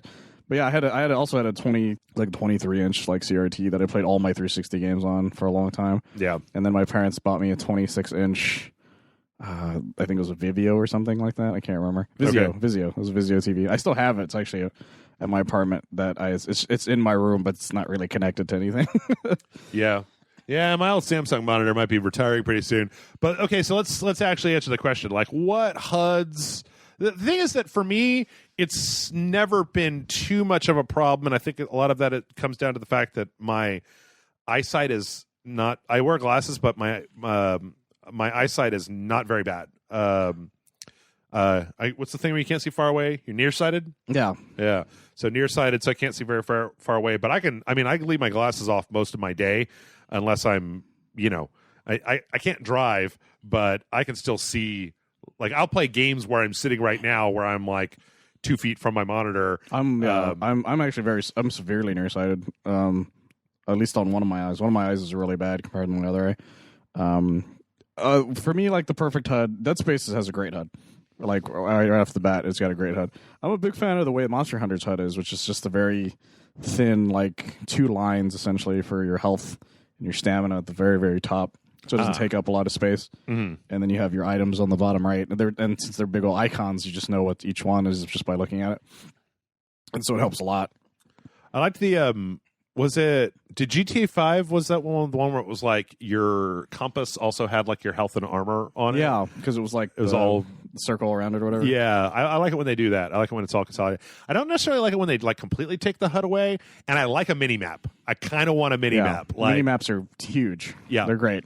Like we're playing BioShock right now, and the only reason I'm good with BioShock is because I fucking memorized that game, or like Dark Souls. But like, there's a lot of games where like, well, for the immersion, we're going to take the map off the screen. I'm like, I can't. There was some game, I don't remember what it was, but there was some game that came out this year where that shit drove me crazy. It might have been. Did Jedi Fallen Order have a mini map? It might have been Jedi Fallen Order. On is the thing, yeah.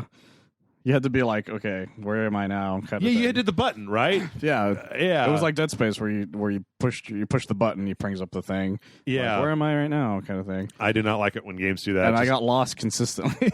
Yeah, keep that map on the screen. Or I mean, it depends on the game, right? Like if your game has good like art direction, then you'll be able to kind of tell where you are just based on context clues. But some of these things, I think it was Jedi Fallen Order where it was like that Metroid map that everybody likes and I think is bad. I think Control had a pretty bad map as well. Control's map was the fact that the map didn't even like load half the time. Yeah, exactly. And then the idea that the map was super basic, but then they would be like, go to Specimen Control, and you're like, what the fuck is Specimen Control? It was only after like 5 episodes where people kept telling me, read the signs. Yeah. Like follow the actual signs in the game. And I'm like, why? They don't ever. Oh, this game is the one where they do point you in the right direction. It's crazy as shit, right? But another game that did a really good job of not having a HUD was Ghostbusters, the Ghostbusters video game, because they put your health on the pack itself. Yeah. And they had this like overheating meter on the pack. So all you had to do was pay attention to this bright ass green circle and this little meter that went up and down. And I thought that was a really good way of doing it. What was the HUD in Control? Was there a HUD in Control? I think it was just the guns HUD. Or the guns health thing. Because your health was just everything goes red. Right. And then you just die. Yeah. And I think there was a thing for your... Like ammo control? Or for your ammo? Your power thing, too, I think. Oh, okay. If I remember correctly. Yeah, I mean, sometimes it's not necessary. Like, there's actually been a lot of good work done in like minimizing that stuff. I really do like it when games like don't have an ammo counter, but you can just see where on your gun, like how much ammo is in there. I kind of like that as like an immersion thing. The Halo has that, where it still has a HUD, but your gun, at least the assault rifle had a number on the back of it. Yeah, where it would just go down and reload, and go down. Yeah, it's never been that much of a. I mean, I've never really had a huge problem with any specific HUD in any specific game outside of some of the stuff I mentioned. I mean, like, I think of like Bloodborne and Dark Souls, and like those have a pretty like big on-screen. They have a pretty big presence of on-screen indication, but it doesn't bother me. Like, it doesn't. I guess that's maybe the thing to say to the video game industry is that like it doesn't bother me if you want to give me information. Like, I'm not like, hey, this isn't real life. What's all this? What's all these bars doing? Real life doesn't have any bars, and it's like, yeah, this isn't real life, so I don't give a shit. Like, yeah, that's the thing is a lot of game companies are very much like, well, we want it to feel like it's a movie. It's like, well, I know it's not a movie because I'm going to die at some point, and I need you to tell me when I'm going to die because that would be great. I have gotten a little bit. I do think though that is it the Halo model or is it Call of Duty where basically like the screen starts getting redder and redder and redder, and then when you if it's too red you die, and it's very Call of Duty. Yeah, it's a very like kind of just by feel type of thing as opposed to having a specific bar to look at. I find that fine. Like, I find that to be fine. I find it decent if the only issue is that it makes surviving on low health very difficult on games where you actually have to heal to make it go away. Okay. Because there were games that I played where it's like, okay, I can survive this. I just need to be very careful, but everything's red and I can't fucking see. Yeah. Also, don't ever put a sound when my health is low. Oh my god! I never want to hear a sound when my health is low. Luigi's Mansion 3, you fucker! I fucking hate you for that goddamn alarm thing or whatever that goes off. Yep, and it's so loud too. Yep. Oh my god, it's frustrating. Dear game developers, I do not want you. I'd rather die because I accidentally didn't know how little health I had than hear something that continues to beep, especially if it's not something I could do anything about. Exactly. Like if there's no health for like a mile radius kind of thing, it's like, well, fuck. Yeah, let me hit the snooze alarm on that. Yes, exactly. By the way, I by the time this comes out, people have seen Grant and I played Keep Talking Nobody Explodes, which I haven't played since Jason and I played it. Oh, okay. And there's levels where like there's literally like a clock radio that the alarm goes off on that you have to like hit the snooze button to stop. Oh yeah. And, like the lights will turn off or like a siren will come on, and I'm just like, what room is this? Take the clock radio out of the bomb room, you weirdos! Like, fuck. All right, our next one comes in from no signature. I'm gonna call you. I'm gonna call you Jimbo. I don't know. I couldn't think of anything. Jimbo says, hello, Rage Select. To me, one of the best RPGs to date is Suikoden 1 and 2, but they got overshadowed by Final Fantasy 7, even though Suikoden looked better and had a better story. What games do you think did not get the attention they deserved, and why? P.S. Love the podcast. Was gone for a bit, but back now. Thanks for all the laughs on my walks and drive to work.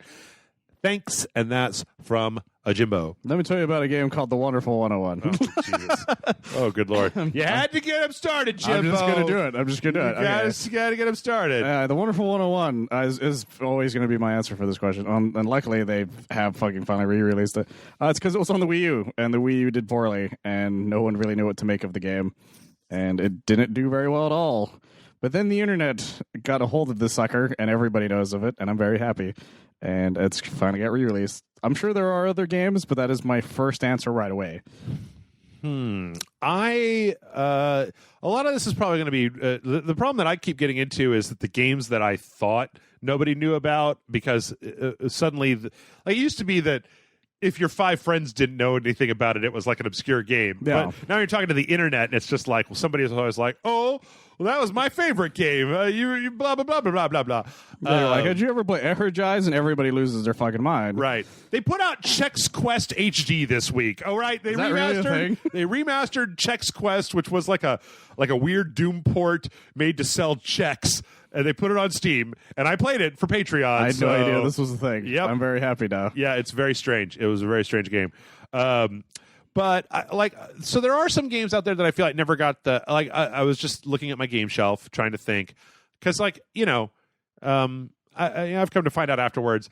I think that Hitman was largely underrated for a while. It was, but now it is not. I also think that there was. I also think that Watch Dogs 2 is criminally underrated. I think Watch Dogs 2 is an amazing game with an amazing like story, the way the action is, the way that you can play the game is like a pacifist, basically. The first mission in that is stealing the new Wu-Tang album from Martin Shkreli, for fuck's sake. Yeah, that is the first like overall mission in Watch Dogs 2 after you get out of the tutorial. And like it's this weird game about how like this company is trying to steal everybody's privacy, and these hackers in fucking San Francisco are trying to like I think so. steal back people's like privacy and like, you know, there's so much you could do. There's a whole series of missions where you're infiltrating Google's campus to like take back stuff. And like, I don't normally get up on this or anything, but like the main character is a person of color. Like it's really, the characters are great. Like there's all these cool little stories, and I just don't feel like very many people played that game. Like, one of the reasons for that, at least in my opinion, was because of how bad the first one did. Yeah. Everyone was so overhyped for the first one, and then that disappointed them all. So when the sequel finally came out, and it was like miles better, people just didn't care. Yeah. Which is a shame, because Assassin's Creed had the opposite effect, where Assassin's Creed 1 no one gave a shit about, but Assassin's Creed 2 was so good everybody couldn't stop talking about it. There's an Assassin's Creed game that I feel like is criminally underrated. Oh, I think I know what you're talking about. And it is Liberation with Evelyn. That was her name, right? Yeah, I think so. Because that one had like this whole, like the different outfits, which I was like, it solved a problem in the Assassin's Creed by like developing this thing where if you walk around with all your guns and knives on, people are like, yeah. But then you put on like a big poofy dress, like you're in high society, and you could go places where you couldn't go normally. But you had like just like a spear at the end of your umbrella and like a couple of very small weapons. Or then you also had like this slave outfit where you could basically blend in with like workers and slaves and stuff. And I was like, what a great idea! What a great way to take like the clothing stuff in Assassin's Creed and then make it like a disguise thing, almost like Hitman. Yeah. And that game just never really got that. And like Rogue. Yeah, Rogue was another one. That was the other one that I thought you were talking about. Yeah. Because Rogue has a super unique plot. Because it's a lot of people forget, it's a prequel to both Assassin's Creed 3 and a prequel to Assassin's Creed Unity, actually. I think it comes after 3. No, it's because it's the plot of what happened to the guy, the mentor guy in 3. It's the reason how everything's fucked where he's at. Because you're the guy who took out everybody or whatever. Because you're the guy who took out everybody, and then you're also the guy who killed the main character in Unity's dad or whatever. That's the thing. People forget that all the time. But I thought the guy in 3, like one of the characters in 3 was the Adewale, who's like way older in Rogue. No, he's older than he was in 3. No, he's younger than he is in 3 because he's an actual like assassin and everything still. But in Rogue, I just played it. He's like an old guy when you meet him in the beginning of it. I could have, if I could have sworn Rogue was like what happens to his order and everything, which is why when Connor finds him, everything's fucked. Unless there's another game I'm thinking of, because there is a game that does actually explain everything. But it's been a while. I can't fucking remember the plot of Assassin's Creed. I can tell. I'm probably completely wrong. But it is actually the prequel to Unity, still, because the final mission is that you kill the dad in the beginning in Unity or whatever. So that's actually the final mission of that game. Spoiler alert for a game that came out a long time ago. It is on PS4 now though, so you actually could play it pretty easily. It was on sale. I bought it on the Xbox. Oh, you did? It was like $15, and I was like, yeah. Yeah, it holds up really well because what made it unique was the fact that like other assassins were coming for you, and so you were like the hiding areas you had were now sinister. Yeah, because you could walk by one and dude will just fucking grab you. Yeah, I mean, for anybody who doesn't know, I mean, it's a story of a guy that is an assassin, and then halfway through the game, he turns into a Templar. Yeah, and he like turns on the assassins because the assassins are just like, do what we say and quit asking questions. And then one of the things they ask him to do destroys an entire town, and he's like, well, fuck those guys. Yeah. Like, and then I think it's Connor's dad, right? That turns him? Hathaway? Yeah. Hathaway? Yeah. Well, if that's the case, that is still before 3. Then it would have to be before 3. Yeah. Okay, I'm totally. I don't remember. Yeah, because it's supposed to be why the Assassin's Order in America is all fucked. Oh, because you're the guy who did it. Okay, I was completely wrong. Yeah, the whole thing. But yeah, there's a lot of cool shit like that in that one. Other games that I think the Xenogears was a game that I know you for a fact that you thought was really boring, but I thought its plot thing was really interesting, and the fact that it could have been a more interesting series, but it also came out around the same time as Final Fantasy VII. I mean, I have no idea. All I know is that I tried playing that game. I was super psyched when it came out, and I started playing it, and I was just like, oh my God, I don't fucking care. There's a lot of talking. I just really don't fucking care. But then about you get this. into a giant fucking robot, and you're just like, yeah, and then it gets The it gets first interesting. one? Yeah, The first Xenogears. I was too busy fucking talking to Cosmos about her fucking emotions, and I was like, nope, I am out of here. Yeah. I am leaving. Yeah, the point of Xenogears is there's a giant fucking robots in it, which made, and it was an RPG, which I thought was interesting about it. But yeah, it came out at the same time as Final Fantasy VII. Yeah. So nobody cared. I personally, I've been looking at it on my shelf while we've been talking. I personally do not think that the Evil Within 2 got enough credit. That's another one of those instances where the first one was hyped up so much. Yeah. It wasn't super great, and then the second one I heard was great. I thought the second one was amazing. I thought it was like so good. Yeah. All right. I'm gonna say It's an old PS1 game that I wish could get more made, but Phil Hartman in the voice, and they could never do that. what? Blasto. Oh, It was an old PS1 game where you played this like kind of like a Buck Roger-y kind of like hero dude, but it was like a comedy thing because it was voiced by Phil Hartman, and it was this fun little thing. But they'll never make any more of those because I think purely because Phil Hartman, is not around anymore. Devil Dice. Devil Dice. Devil Dice. Devil Dice is is an amazing pretty puzzle good. game. Yeah. Devil Dice is like that fucking Star Trek game where they just keep playing it and then they just never stop playing it. I was like, how am I still playing this on level 50? Like, I don't understand. It was really good. How am I good at dice? I don't get it. I know there's a lot of other answers, guys, but the issue is that it's very hard to come up with them nowadays because, like you said, the internet, you say one thing and everybody knows about it now. Sure. Kat writes in and says, I'm reading this because it's a sweet victory for Jeff. Oh, go for it. Kat writes in and says, hey guys, I don't actually have a question. I just wanted to thank you. A while back, my fiance commented on a video that he was from Texas and he liked paste salsa. On a following video, you rightfully mocked this. He has since branched out and tried other brands of salsa, and now I don't have to be embarrassed when our friends come over and look at our fridge. Thank you for shaming him into broadening his salsa horizons. And that's from Kat. Fucking paste picante his ass. Yep. I think it was one of the Call of Duty Warzone videos that Jason and I were playing, and we were talking about it, and we made like a New York City joke, and I was like, you know what? I don't want to shame anybody who likes paste picante. Whatever, you like what you like. And Jason was like, I fucking will. Fuck that. If you live in Texas, like nobody should eat paste picante. And then somebody in the comments was like, I do. And then Jason just did his thing. But I mean, like, I don't know, if you live in Texas, there's a lot of good fucking salsas. There's a lot of here. great salsas.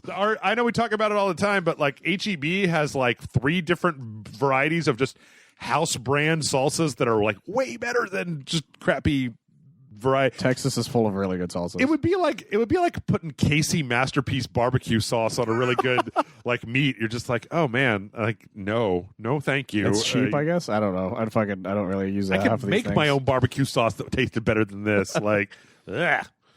That's what I do, though. My parents live in Ohio, and I always bring them barbecue sauce every Christmas. I'm just like, here's the Rudy's, here's some Stubbs, like, here's some Poke Joes. Like, all right. Yeah. So, salsa victory. Do you salsa? You don't salsa. Not really. Okay. Not good spices. Chris writes in and says, hey, Jeff and Michael, one of my favorite video game memories I have is when I played Skyrim for the first time and I was just exploring, still like level 2, mind you. I saw a giant, so like an idiot, I thought to myself, hey, I want to go up to him and say hello. My wife looks at him and says, don't do it. So I do it. The giant warns me with a couple of warning waves of his club. I put my weapons away and think to myself, maybe it's because I'm armed. Well, the giant runs at me in one swing, knocks me up in the sky like 100 feet, instant death. Look over at my wife, and she shakes her head and says, told ya. Anyway, my question is, what are some of your favorite personal or memorable moments in gaming? Big fan, and keep being awesome. That's from Chris. I had to read this because anybody who is an old school fan of Rage Select will remember a time when I got Corey Coleman killed with pretty much the exact same thing. Or maybe it was Jason. I don't remember who was playing Skyrim at the time, but I think it was Corey, actually. I don't know why they listened to me when I was just like, go up to that giant. Go over there. Because we literally played the first time that we ever played Skyrim was on a video. Oh, really? Like, that was the... Like, I got the game, went to Corey's house, and we played it, like, from there, so... Yeah, that's most people's who's never played these games, because that's what happened to me. Yeah. I played Skyrim for the first time, and I was like, oh, I wonder who this guy is. He seems caca, and then I went into space. Whee! And then I used it to my advantage because I would lure giants to follow me into bandit camps and then just watch them launch these bandits into space. Yep. Until I accidentally did it to a mission giver. And the mission giver was not happy with me because he was immortal, but he was launched into space, so I didn't see him for a good 3 hours. And then he came back very upset and tried to kill me. And then I made him follow me again to another giant where he was then launched into space, and then I didn't see him again, and then repeat. So basically, every time this guy landed, he would just like hunt you down, and then you would lead him to another giant to like pop him back up into space. This again. was a thing that happened until I decided to restart. Oh man, I still remember. I feel like nobody remembers. It was like a Stormcloak or some shit. That the space sphere is in Skyrim. Oh yeah, like when they put it out on the PC, that like there's a thing early on where the space sphere from Portal 2 like crashes and you just pick it up and it fucking talks about space and stuff. It's pretty great. Yeah. That's one of mine is that entire thing I just said. Favorite personal or memorable game moments. I'm trying to think of something that I haven't actually talked about a whole bunch of times before. Well, what I think is funny is I don't know, maybe Chris hasn't been listening to the podcast that often, or maybe they're just not an old school, super old school Spill fan. Because I'm like, everything. When I was reading this question, I was just like, yeah, I mean, like that actually happened, and there's like video evidence of it on the internet. So it's a lot of evidence of certain things. Let's see. Well, there's a few, but they're all boss battle related. Yeah. One of them was the first time I ever did the final battle in Metal Gear Solid 4 when you do the fight with Liquid Ocelot on top of the thing, and they're just yelling at each other, and it just goes through each boss theme from all 4 games, and I was just like in tears, just like so fucking happy to beat up this old man. It's really good. It's really good the way that they theme each part of the boss fight, like your moves change and stuff. I mean, it doesn't make any fucking sense in reality, but like, you know, I do remember that when I played when I beat Final Fantasy 4 for the first time, that I got to the end of that, and that's the one with, is that the one with Golbez and X-Death? It is. It's the one with the whale ship. Yeah. To the moon. I got all the way to the end of it, and I kept on dying on the final boss until I somehow got into the rhythm where everyone was dead except for Kane, and every time it came to Kane's turn, I would have him jump to do the jump attack as a Dragoon, and then X-Death would shoot below him, and they would come down and hit him, and then I would have him jump again, and then X-Death would shoot and come down and hit him, and somehow it perfectly lined up, and it took me like 35 minutes of just like nothing but jump, and I kept expecting to get killed at any point in time, and then I fucking beat Final Fantasy 4, and I was like, you dumb fucking idiot. That reminded me of, this is one that I told you off of mic, but there's another story of they're both involved Final Fantasy 7. This is one of my favorites, is that so Sid was stronger than my Cloud in Final Fantasy VII for one giant reason. I would have fight the ultimate weapon because you have to beat it to get Cloud's strongest sword. Yeah. And every time I would beat him, before he would leave, he would kill Cloud. So he would get no experience from these fights. And this happened every single time. But that's one. But the other one is very similar to your story, which is that I went to fight Genova, and for some reason, I didn't have something that I needed on some of the other two. So Cloud and Tifa died, but Red 13 was fine because he had this one random fucking like item that I gave him that made him fireproof. Oh, like a bangle. Yeah, it was like a bangle that just like completely made him fireproof, and that was all of her attacks. The problem was I forgot to give him materia, so the only thing he could do was jump in the air and spin and hit because that was his attack. His basic attack. And so I just basic attacked her for like an hour until she died. Sounds about right. And he got all of his experience points because he was the only one who fucking survived the entire thing. Yeah. It was fucking funny. Another one is a Halo 3 one. I had a lot of Halo ones. There was a gag that me and my friends used to do that if you stuck somebody with a plasma grenade, you yelled out "tee-hee" as loud as you could. Okay. And so if you heard somebody yell out "tee-hee," somebody was going to die. All right. So that was a fun one. But my favorite was that so big team battle. It's 8 people versus 8 people. And the entire team left except for me and my friend. And so I got into Warthog in the back, and he just started driving, and we just drove in a circle, killing everybody.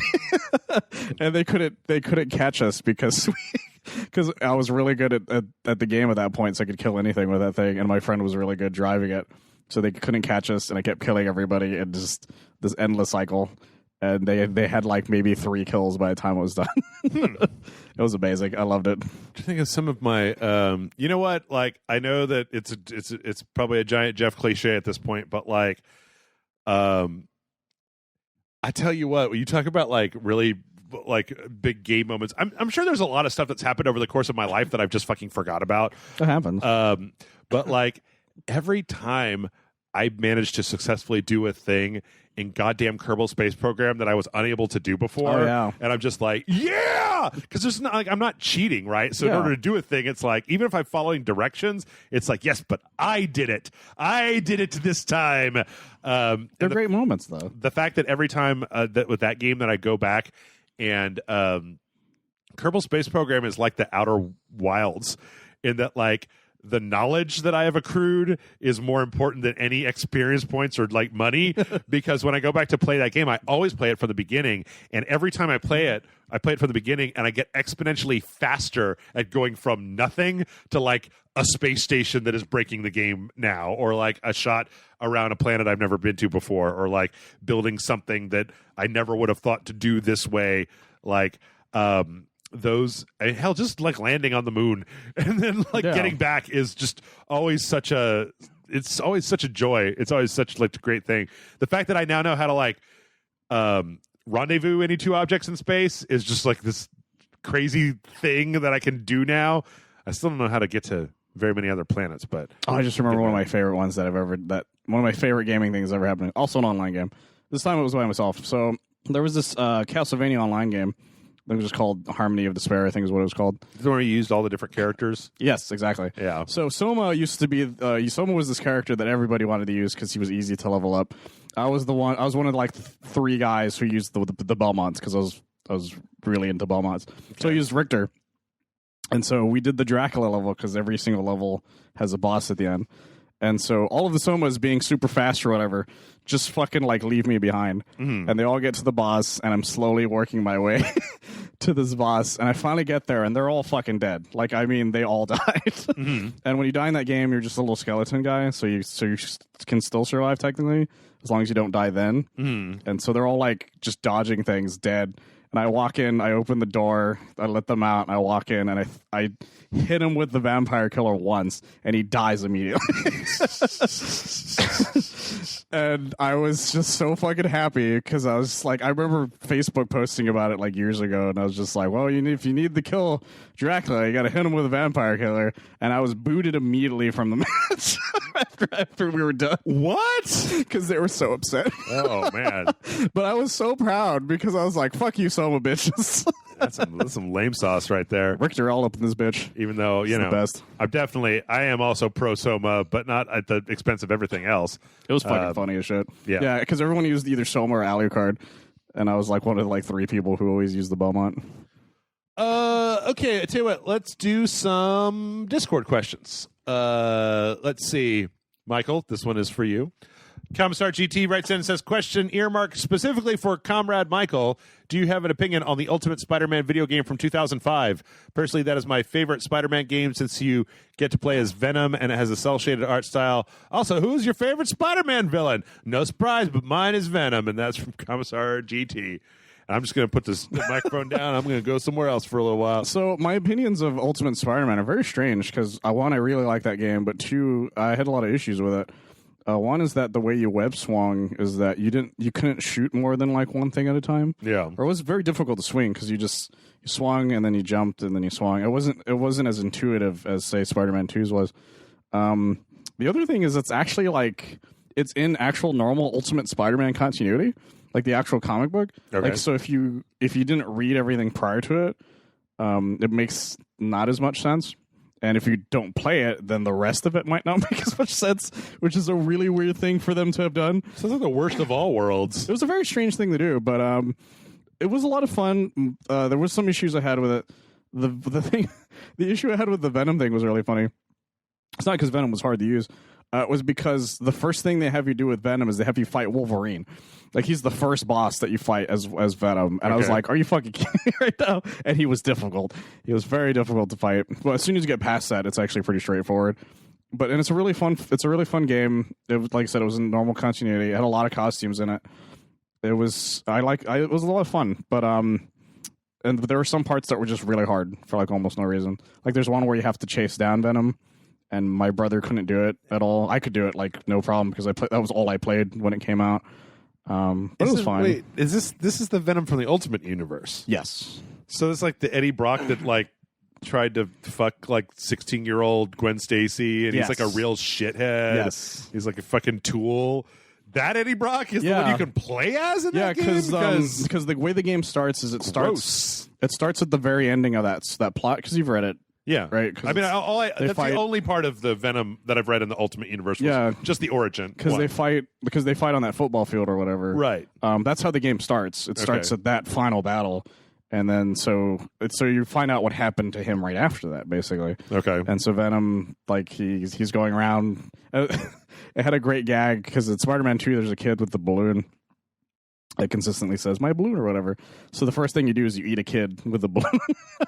Okay. Because the way you healed in that game was you grab NPCs and like put them into you, and then like essentially stole their life force, I guess. So this is before we had threw them out. We had contrived Venom as like, no, he only eats criminals. He's a good guy. Yeah, he was very much the villain of this thing. Okay. Because the funniest thing is that, or not funniest, but the thing about it is that even in the game, he is the final boss. Kind of thing. Like, you still have to fight him at the very end as Spider-Man.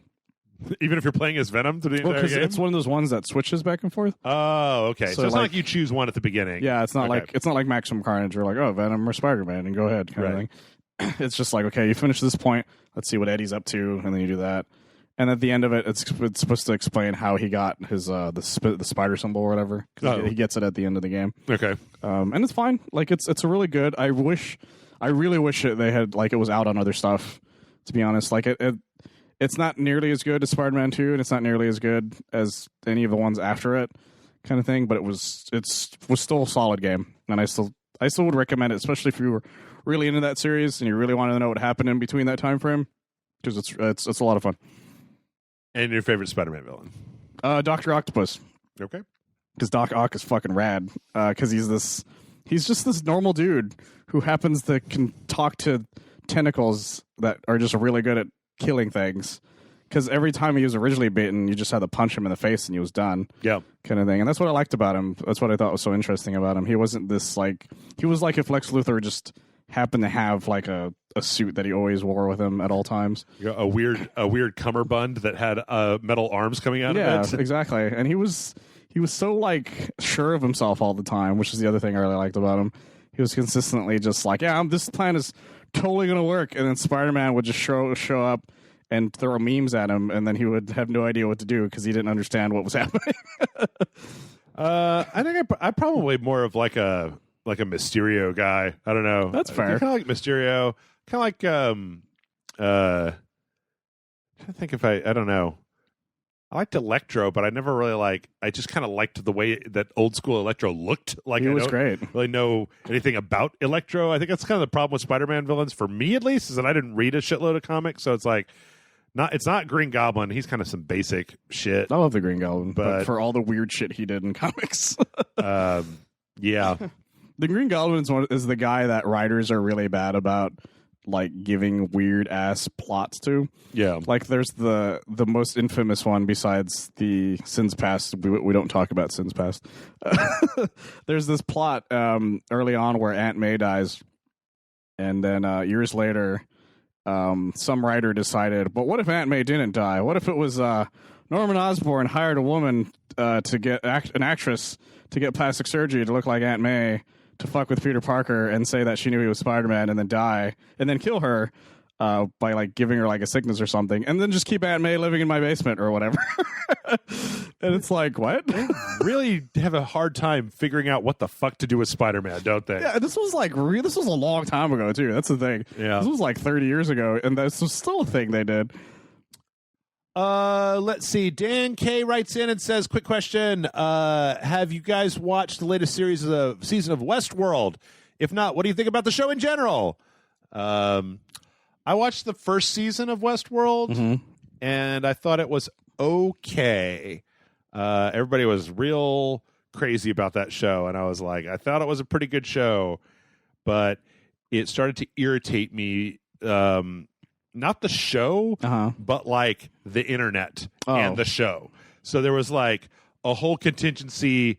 I had a friend at the time when season 1 was coming out who was very much like, that show is stupid. It just thinks it's smart and blah, blah, blah. And let me tell you all the reasons. Like, it's one of those things everybody, I feel like, has that one thing where if it gets brought up, you just can't stop yourself. Yeah. And that was his thing, he was just like, let me shit on Westworld if you ever brought up Westworld. So I was like, I mean, you make a pretty good point, but I was kind of enjoying the show before you went out of your way to ruin it for me. And then the internet had that whole thing where, like, every week on the Reddit, they would try to figure out what was going on in Westworld, and then they did. Oh, yeah. And then they all ruined it for themselves, and then they're like, oh, it was ruined. And I'm like, you ruined it. It's like, yeah, this is on you. It's your fault that happened. And then I started watching season 2, and I was like, I don't know if I'm still with this show. And then season 3, I didn't even bother. So I thought I was going to go back and watch season 2 when it first started, like when it ended. Oh, okay. But I never got back around to it. And then season 3 came out, and I was like, Jesse Pinkman is in the future, and some shit's going on. I don't know what the fuck. I don't know. A lot of it too is just the fact that HBO shows are very, like, I got to this point with Game of Thrones where it was like HBO shows aren't worth the effort because I don't have a subscription to HBO anymore. And here's the thing. Let me take a moment here. Let me take a moment. I had my parents log in for HBO Go for a while. We traded. I gave my Netflix login. They gave me their HBO login. And when that happened, I kept looking at HBO and I was like, I hate the movies that you have, HBO. Like, all you have are these, like, I'm like, I don't give a shit. Like, I don't want to watch, Jungle to Jungle. Like, I don't give a fuck. Or, I just don't care. So, like, first time anyone said Jungle to Jungle in like 20 years. Well, I would like launch the app to see, like, what new movies do you have? And they'd be like, all the Rockies. And I'm like, I mean, I've seen all the Rockies. I don't want to watch all the Rockies. Like, so there was never anything good to watch in movies. And then as Game of Thrones shat itself harder and harder, because I dropped out of Game of Thrones in like season 6. I was like, I don't think this is very good. I was only like half on the hook because I get real tired of swords and sorceries. So I had been like losing interest in Game of Thrones for a while. And then around season 6, I was like, meh. So then when season 8 was garbage, I was like, meh, whatever. I mean, I fucking left a long time ago. And then it was like all the rest of the stuff that was on there was like, do you want to watch the final season of Girls? I'm like, no. Like, do you want to watch Chernobyl? I'm like, no. Like, I want to watch Last Week Tonight. Like, do you want to watch this documentary about like water polo in fucking 1960s Yugoslavia? And I'm like, no. So there was very little on there that I wanted to watch, and so I just stopped opening the app. And then it was like, I could open Hulu and there's like a bunch of stuff I want to watch on Hulu. I could watch like Netflix. I could watch a bunch of stuff on Netflix. Like, I could go pirate stuff that I want to watch that's better than what's on Like, if I wanted to watch, From Beyond, I could just go watch From Beyond instead of being like, well, I want to watch From Beyond. What's on the horror section of HBO Go? Oh, it's a bunch of horror that I don't want to watch. And it's like, yeah. I basically only watch Barry on HBO. Basically. That and Curb Your Enthusiasm, but even then I haven't watched the newest one. And I just kind of fell off of it. Plus, the HBO Go app sucked assholes. Like, it always wanted me to relog back in every time I opened it up. Okay. And I was just like, screw you. Like, you buffer poorly. You're slow to launch. You want me to enter my password, and I hate most of what's on here. Go away, HBO. Yeah. It's just TV. Get out of here, HBO. I don't know. Yeah, I didn't watch Westworld. Everybody was talking about it. Season 2 happened, and then everyone stopped talking about it. Yeah. And then season 3 happened, and I knew one person who talked about it, and that was the end of it. Yeah. I just wasn't that big into it. They renewed it or something, I guess. I don't know. Good for them. Oh, they're making a season 4? Yeah. There's a lot of shows out there that, like, I don't really give a shit about. Like, I mean, good God. What's so funny is that I use Hulu to watch a lot of stuff because What We Do in the Shadows is on there. I'm watching Better Off Ted on there. When I was watching Scrubs, that was on there. But Hulu has so many shows that I have no fucking interest in, where they just keep being like, do you want to watch, what's that cookbook show, like The Alchemist Cookbook? Oh, yeah. And I'm like, I don't want to watch. Do you want to watch Furies? I'm like, no, I don't want to watch Furies. I want to watch And they're like, do you want to watch this? Do you want to watch Boruto? And I'm like, I do not want to watch Boruto. You do not watch Boruto. Like, if you quit trying to make me watch stuff. Do you want to watch Girl on Fire? Like, Pretty Fires Everywhere? No, and I'm like, no, I don't. But then every streaming service is like that. Every streaming service is like, Netflix is like, check out all these new things. I'm like, I don't want to watch any of that. And it's like, look what's new on Netflix. I'm like, that was new 3 months ago. Don't you tell me that's new. Do you like David Spade? We have a new David Spade movie. Oh my It's god, like, nah, I'm good. What's that movie with the girl from? It's called like it's like some guy and that girl with the big eyes. She's in like the MLB Giants videos and a few things. It's called like the. It's not the Meg. It's like I don't know. I almost watched the Willoughbys. Oh yeah, I know what you're talking about. Yeah, because that one got I slept on what was the Postman Christmas one where it was Santa that's got I never saw it. it was so good. I heard it was really good, but I don't remember what it was called. We'll go watch that Willoughby's one. Klaus. Yeah. But yeah, I don't know. I'm not looking to branch out right now. I'm not looking for any long-term commitments. It's like watch Barry though. I'm talking to you directly. I'm talking to the audience. Watch Barry. Please do. Michael knows that telling me to watch stuff is like you'd be reverse psychology on Jeff. Yeah, he doesn't need to watch Barry. Don't ever watch Barry. I love Barry. But you would hate Barry. You would hate it so much. And don't find out why. Don't go watch it to find out why you would hate it so much. Barry's great. Also, it's on Hulu at the moment because HBO's doing that free thing. Or whatever. Are they? Yeah. Well, I might actually watch it then. Yeah. I mean, I don't want to have to sign up for HBO Max. Not until the Snyder Cut comes out. Obviously, when the Snyder Cut comes out, I'm going to buy HBO Max, but not now. I like the way that they were like, I don't know if this worked for anybody else, but they were like, ooh, we put Friends on HBO Max. And I'm like, bitch, I've watched Friends 8 times. And, like, start to finish, every episode, so many times in my life. I don't need to watch Friends again. I will wait until you lose the license for Friends rather than pay you, or The Office, where they're just like, The Office is going to be on this service now. And I'm just like, I've seen The Office. Tell me when you get Joey. Yeah. Yes. For fuck's sake. Goddamn. I'll be excited then. What, to go back and watch the train wreck that is Joey? Exactly, because it's a train wreck. With what's her face from The Sopranos, and the chick from Better Off Ted, who's like the love interest, his next door neighbor. Oh, jeez. And then like that one nerdy guy that's like his cousin or whatever.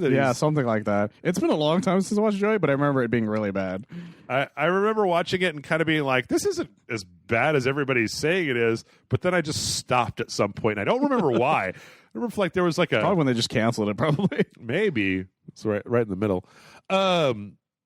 Right. Septum Sin writes in with a very heavy question, so I'm going to save that for next week, Septum Sin.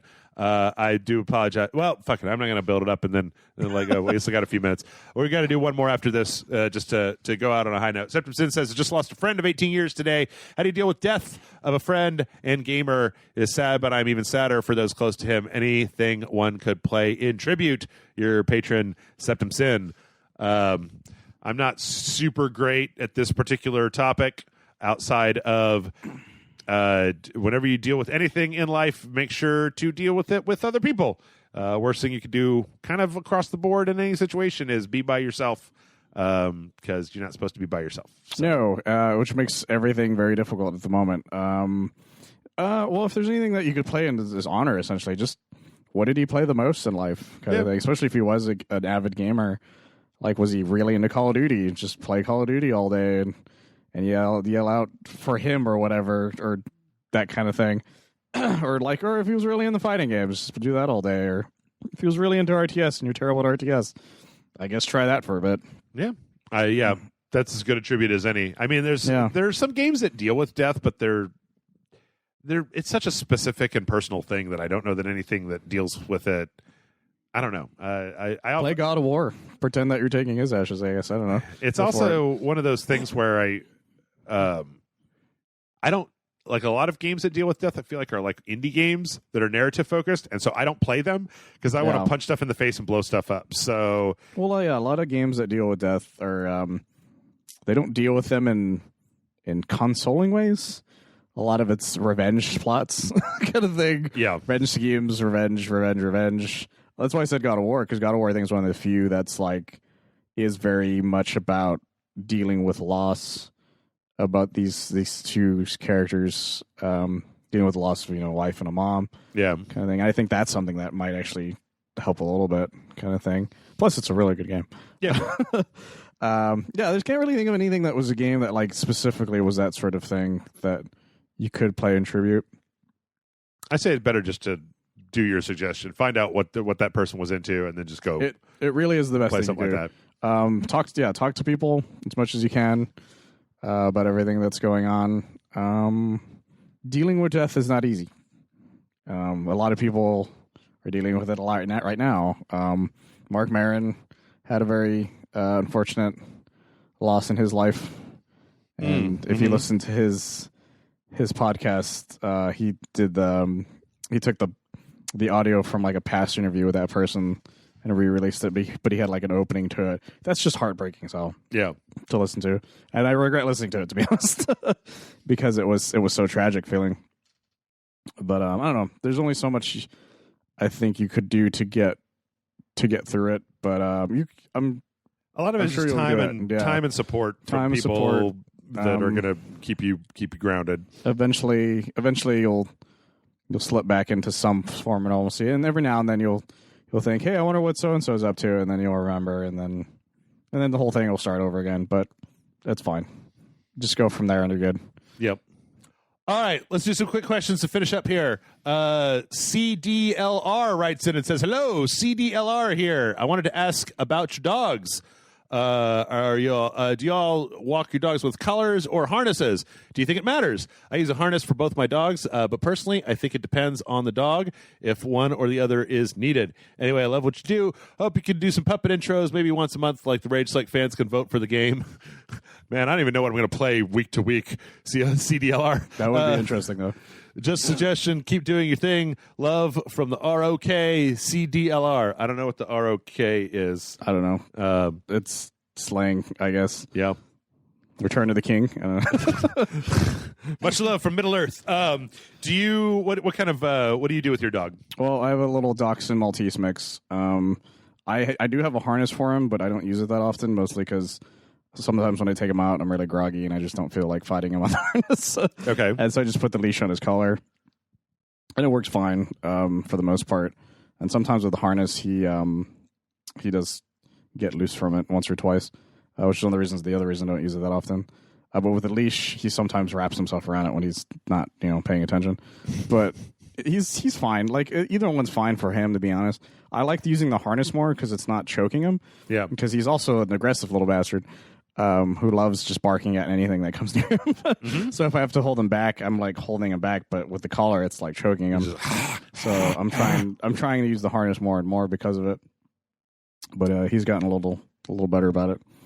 When I got my dog, we put the collar on, and he was exactly what you're talking about. He was super aggressive. He would yank off to the end of the leash and choke himself. So I got a harness and put it on him, and then I took him for a walk, and then he would pull at the end of the harness, and I realized that I have now attached my leash to the strongest part of my dog, his chest, his meaty center, and I had so much frustration in my world at the time that I don't know, we weren't doing very good. But then I found the answer, and it is I think that everybody who has a dog that has walking issues should have one of these. It's called the Gentle Leader, and it's basically like what it is it's a collar. It's like a little harness, but it goes over the top of your dog's nose and then under their chin, and then it connects behind the ears on the back of their skull. So it's a head collar, basically. So their mouth can totally open and close, but the leash goes over their nose and under their mouth, and then behind their the up the back of their neck. And what this does is it means that if they try to pull, all they end up doing is turning themselves around back in your direction. So if your dog tries to run, they'll just kind of jerk their head around, and because you're moving where your dog is looking, you're not fighting body. Yeah. All you're fighting is neck. And the thing is that you don't even fight the neck, because if your dog, if you just pull, your dog's head is turned in that direction, so you're literally steering where your dog is looking. My dog is exceptionally good at walks, and that is because for 3 years we worked at it. And we worked at having not a lot of slack, short leash. We're not going to go running off. You're going to stand next to me. You're not going to go ahead of me. If you go ahead of me, I'm going to pull you back. I'm going to stop.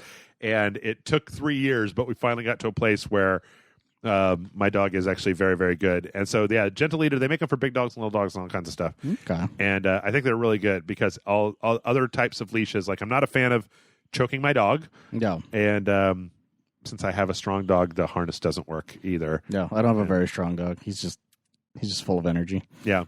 You might try a Gentle Leader. I don't know. There was a weird thing when I got it where I looked online and people were like, oh, yeah, I put one of those on my dog and he rubbed his face raw trying to get it off. And I was like, well, did you leave it on your dog? Yeah, that's because you only put it on when you're going outside, and then you like take it off your dog. Like that sounds more on them than anything else. Yeah, but yes, I'm a big fan of that. Big fan of that. Also, there's this YouTube channel called It's Me or the Dog. That's this British lady that does dog training, and it's just like every episode's the same. Dogs are pretty easy to deal with if you just put in the work. You just got to do is be consistent, and the dogs will pick it up. So. And one final question, Michael. I don't know if you're going to have a lot to say about this, but maybe you will. Leo writes in and says, hello, Rage Select crew. My state is opening up, and I have to go back to bartending, but I'm a bit rusty after 2 months. So my question is, what makes a bartender a good bartender in your eyes? Gracias for the laughs, and that's from Leo. Other than pay attention to me, I don't really have an answer other than that. I'm here. Take my money. Yeah, like the only time I've ever I don't order mixed drinks. I order his beer. So as long as you're like, and I don't even mind if you're like talking to your friend, if it takes you a couple seconds to like be like, hey, what do you want? Okay, I get you beer. Like, and then you go back to talk to your friends. Like, you don't have to talk to me. Yeah. You don't have to like schmooze it up. You don't have to say, wow, what a long face there, pal. Pull up a seat. In fact, a lot of bartenders have tried to be chummy with me, and I'm just like, I'm leaving. Bye-bye. All I really care about is getting my drink as fast as possible. And if that happens, I tip extremely well to the point where the bar that I used to go to, like if there was a line, the bartender would literally pour me a beer and then just like point down the bar and set it down. And I would just go pick it up. And I'm just like, yep, I get to cut the whole line. Ta-da. You motherfuckers don't like tip 25, 30% every like 3 days. Of course, I don't know. That place might not even be like in business anymore. I don't know where I used to go. I mean, I'm not going now. But anyway, that's our show. Thanks everybody for listening. Mail at rageselect.com is the email address. You can check out more from Michael over at oneofus.net. And yeah, that's it. Goodbye. Have a good day. You guys can't see me. Thumbs up. Yeah.